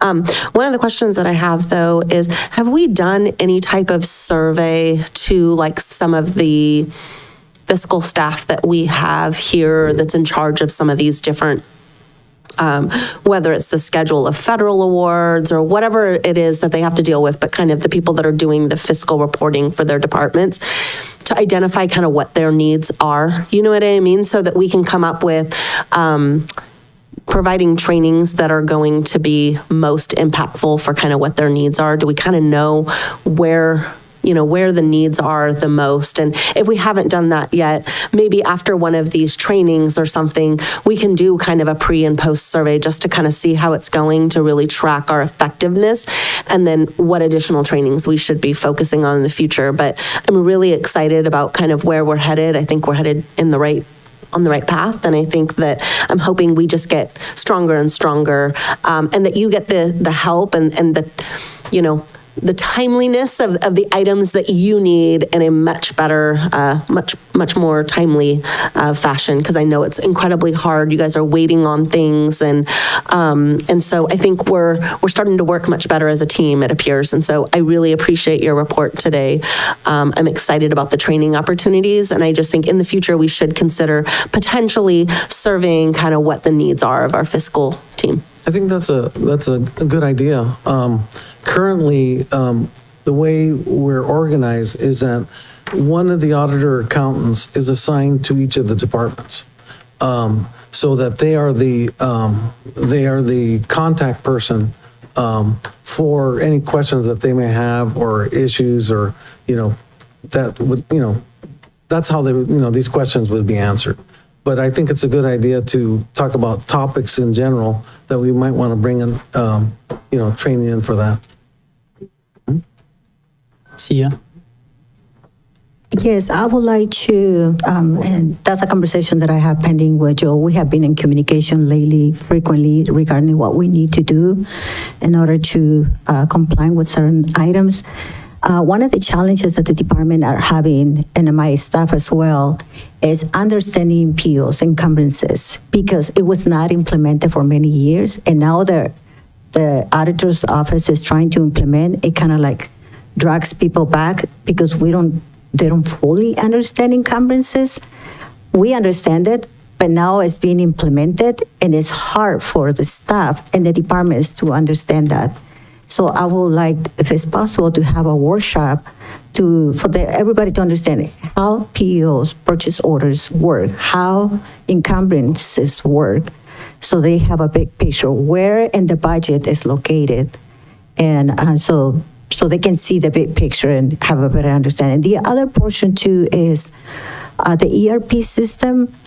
We are in the process of hiring individuals, accountants for the auditor's office, for the sheriff's office, for RMA Public Works. And so we're gonna have a challenge moving individuals along that has financial background that are not longer gonna be here. And so they need to learn the new system. And that's sending them a link to do it online. It doesn't work for everybody. It doesn't work for me. I had to be visual, a person that explains to me the process. Maybe I'm not that smart, but that's fine. I'll take it. But there are other individuals that are smart and still don't understand how that process works unless someone is coaching them. And so I think those kind of training must be in person. So I don't know, Joe, if there's a possibility for us to maybe coordinate workshops that are those types of workshops. We've done that. We've done those trainings in the past. Last year, we did a training on the single audit, how to the CFA, how to put a CFA together. That's recorded in the SharePoint drive, and other trainings are recorded in SharePoint. But as you mentioned, some people prefer to see be in person. In-person training though would require for ERP. There's nothing like hands-on. You have to be at a computer to basically train your fingers how to where to find things, because it's a lot of it's kinesthetic learning, and yeah, I think we'll work towards that as well. Thank you. Supervisor Kosmicki Velasquez, comments? Okay. Thank you, Joe Paul. That's all right. All right. Yes. Thank you for that. Appreciate the presentation. Now we can, did we do public comment on that? We did. Okay, good. That would conclude the audit committee. All right, next we have closed session. Probably be in closed session. There's a few items here. I don't know. What do we think? An hour and a half, something like this? Mr. Chair, members of the board, I think we can resolve the closed sessions in less than an hour. Great. I might suggest taking a break until 1 o'clock. Okay. We have public comment on closed session. If you'd like to make a comment on Zoom, please press star 9 or the raised hand icon. And I have no public comment. Okay. Well, then we will adjourn to closed session. Yes. Recording stop.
Recording in progress.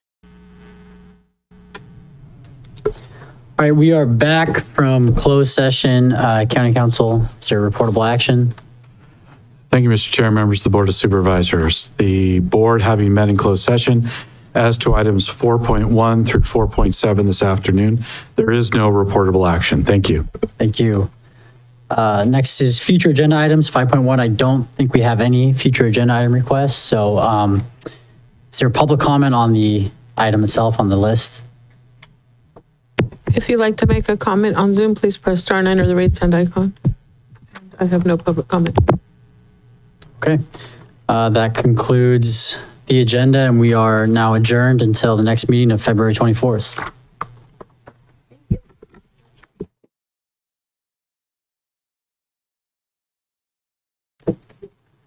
Bad.